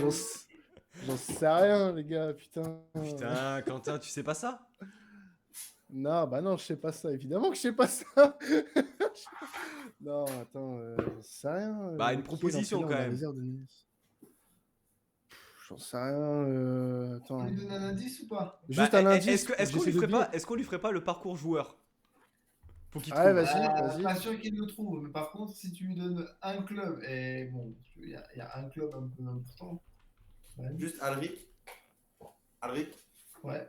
Non, pas Alric, pardon, Pancho. Oui. Moi, je suis désolé, mais je vais devoir couper. Ouais. Je suis vraiment désolé. Voilà, je voulais juste te remercier. Bah écoute, merci à toi Flo. Je suis désolé, hein, j'avais pas prévu 1h53. Non mais ben, c'était pas prévu que ça dure aussi longtemps. Non, non, aussi, mais t'inquiète, pas de mais soucis. voilà, franchement, je passais un super moment. Et je voulais tous vous remercier en tout cas. Et je suis Merci désolé, à toi. juste un peu avant, je suis resté au maximum, voilà. Y a pas de souci, y a pas de souci. Un Bah, je plaisir. pense qu'on te verra sur le Space Gym de Naligno. Ouais, j'essaierai, ouais. Je vais Ok, essayer. ça marche. Écoute, merci à toi Voilà. et puis très bonne soirée Flo. Je vous remercie en tout Bonsoir à cas. toi. Ciao, Flo. Et désolé, vraiment. Y a pas de souci, t'inquiète. Donc, du Parcours joueur du coup, coup. le parcours joueur. Parcours Non, mais joueur. on a quand même lui donné. Il y a un club important qui parle en plus en Marseille. Bah, Paris Saint-Germain. Paris Saint-Germain. Formé au Havre. Avec Kevin Hanna. Ouais, grand copain de Kevin Hanna. Putain, je crois que je l'ai. Bah, dis. Vas-y. Non, je Il sais a- plus son il a- nom. Aïe, aïe, il aïe. a été notre capitaine à l'OGC Nice pendant plusieurs saisons. Didier Digard. Putain, mais oui, mais je le savais. Bah oui, bien sûr. Putain. Ah, mais Alric. c'est une question de pute quand même, je retiens. Alors, pardon, ça a coupé, j'ai pas entendu ce que tu viens de dire, Quentin. Ah, il y a une interférence. pardon, Ouais, je crois, excuse-moi. ouais. Il est passé dans le tunnel, désolé. Alric, question pour toi cette fois-ci. Quentin, Je connais pas l'entraîneur de la réserve de Marseille. je sais pas qui tu c'est. n'y réponds pas. D'où provient Luan Pérez, le club qui, juste avant, dans lequel il était avant son arrivée à Marseille? Syntaxe. J'en ai strictement aucune idée. Bon, de toute façon, tu as gagné. Moi, je te donne un indice. Neymar y a joué. Ah. Ah. Santos? Pas mal. Voilà. Pas mal, pas mal. Ça pouvait pas être le Barça du coup. Donc, ça Non, pouvait bah pas voilà, être- mais bon, de toute façon, tu avais gagné, donc bon. J'ai une Mais autre il est question. brésilien. Alors j'ai deux autres questions. Voilà, bonus. On peut Finissons considérer là-dessus, que Alric a finissons gagné, il n'y a pas de là-dessus. problème. Deux autres questions bonus. Oui. On a perdu, Bon on perd joueur. contre Lyon. Bah ouais, ça fait Ah, ça fait un peu chier, mais bon, c'est comme ça. Mince. Ah, Mince alors, ça me. putain, C'est ballot. Sorte de tigre. Ah, Zut! je suis déçu. En quelle année, la rapidité les gars, en quelle année Galtier a-t-il gagné la Coupe de la Ligue avec la SSE? 2014. Ah, 2013, Quentin, il est bon, 2013. Question bonus. Qui a donné... Brandao. Ah! Non, non, non. Faut attendre la fin de la question. non, non. Faut attendre On la m'a fin de la volé, là. question. Putain, Putain. non, vas-y, c'est dégueulasse. C'est Il a fait dégueulasse. triple pour Brandao en plus. Il a fait un Non, triple mais pour- non, franchement, bien joué, bien joué, bien joué, Il n'est pas Quentin. touché, mais Il n'y a marqué pas 3 touché. points. Oh. Incroyable. Ouais, et il incroyable donne joueur. 2 fois, petite anecdote, c'est 2 fois d'affilée où il donne la Coupe de la Ligue à 2 ou ces 3 deux clubs points, je qui crois. étaient... C'est, Non, où il est buteur qui donne la victoire à son équipe. Il donne la 2 fois victoire à d'affilée avec Marseille Saint-Étienne et en avec Marseille. 2012 et 2013 avec Saint-Etienne, tout à fait. Ouais. Ok. Putain, il a rien gagné ce mec, mais il a gagné ça au moins. Il a gagné. Ça reste un joueur d'un autre côté, pour la petite anecdote, qui a été pas mal critiqué, mais sur l'après-carrière, c'est un joueur qui reste comme quelqu'un qui s'est toujours battu. Bah, Donc, bien sûr. Pour le coup, il a participé à des matchs plus ou moins épiques. Enfin, il a marqué pendant le ouais, 5-5. bah, le match contre l'Inter en Ligue des Champions, par Ouais, exemple. mais son but avec le contrôle du dos improbable. Voilà, exactement. Et puis, Moi, je pense il que- met un coup de tête, bah, il met un coup de tête à Mota dans le vestiaire Voilà. du Paris Saint-Germain. C'est ce que j'allais dire, c'est la meilleure action qu'il a fait de sa carrière. Je pense vraiment le coup de tête entre les deux yeux à Mota. Je le mets peut-être, Mota, allez, il juste, est- juste au-dessus de la tarte de Hodar à Valbona, quoi. ouais, Ah non, la tarte de Darabagola, et franchement, la tarte de Daron, comme il disait, c'est vrai que. Non, c'est Un beau souvenir. petite blague à part. Messieurs, merci. Merci d'avoir participé à cette émission encore à rallonge. Hein, je m'en excuse. Ouais, ça fait quelques émissions que. Il est qu'on difficile, déborde. il est difficile de rester sur 1h30 d'émission. Donc bon, bah écoutez, On le faisait bien au début de la saison, et là. quand le plaisir est au rendez-vous, c'est difficile de l'écourter, voilà, exactement. forcément. Exactement. Je note bien ta phrase pour en faire un autre Je te la sujet. donne, je te la donne. C'est cadeau. En fait, tu Merci. sais, dans sa chaîne Twitch, maintenant, en bio, il y a marqué quand le plaisir est là, on ne compte pas, tu sais. En italique, entre guillemets, donné par Quentin avec la date, etc. Non, c'est prévu. Voilà. Messieurs, merci Don de soi. beaucoup. Très bonne soirée à vous deux. Très bonne saison à l'Olympique de Marseille. On souhaite que vous représentiez le mieux possible aussi la France Mais que en vous Coupe d'Europe. finissiez troisième. Mais que vous finissiez J'ai- troisième. Ouais, si possible. J'ai du mal à croire à cette phrase, mais je vais la prendre quand même. Je te remercie. Mais, Pour la Coupe d'Europe, moi je bonne- suis très sérieux. Bon, bah écoute. Ah non, très sincièrement, lorsqu'il s'agit Ok. des équipes françaises, non, en Coupe d'Europe, Moi pas. Pas de souci. Mais en toute honnêteté, moi pas. Mais si ça peut faire une épopée et les fatiguer pour le championnat, je suis preneur aussi. Hein. Ah bah voilà, oui, bah, voilà, Ah, c'est ça qu'ils ont intérêt. Voilà, non mais il y la avait forcément mesquinerie. Il Voilà, y a là vous forcément parlez à un une homme qui est à réponse. terre. Vous Non, continuez non, à le non, louer non. de coup alors qu'il est à terre. C'est pas, Non, c'est pas joli. plus sincèrement, et ça je suis très sérieux et je l'ai dit plusieurs fois, alors peut-être pas dans cette émission, mais dans mes streams, pour le football français, il faut qu'il y ait un Olympique de Marseille qui soit une place forte dans le foot Oui. français. Qui puisse, dans Après, quelques années, j'espère... avec tout le respect que j'ai pour les compétitions européennes, la Conférence League, sans déconner, ça fait vraiment compétition de comptoir rajoutée juste pour dire qu'elle existe, quoi. Parce que ça fait un peu Intertoto du riche, quoi, tu vois. C'est un peu, On l'apprend. Ah ben c'est clair. C'est ce qu'il y a à apprendre là cette saison. C'est tombé sur Ah non, la non, mais saison, d'accord, on mais fait troisième, je on suis fait d'accord, trois. mais, Écoute, hein. Moi je prends. Tant que vous finissez troisième, moi ça me va.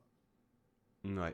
Non. Merci messieurs, Non. je vous souhaite une très bonne soirée et puis on se retrouvera sans doute pour le match retour qui a lieu dans un mois Avec et demi plaisir.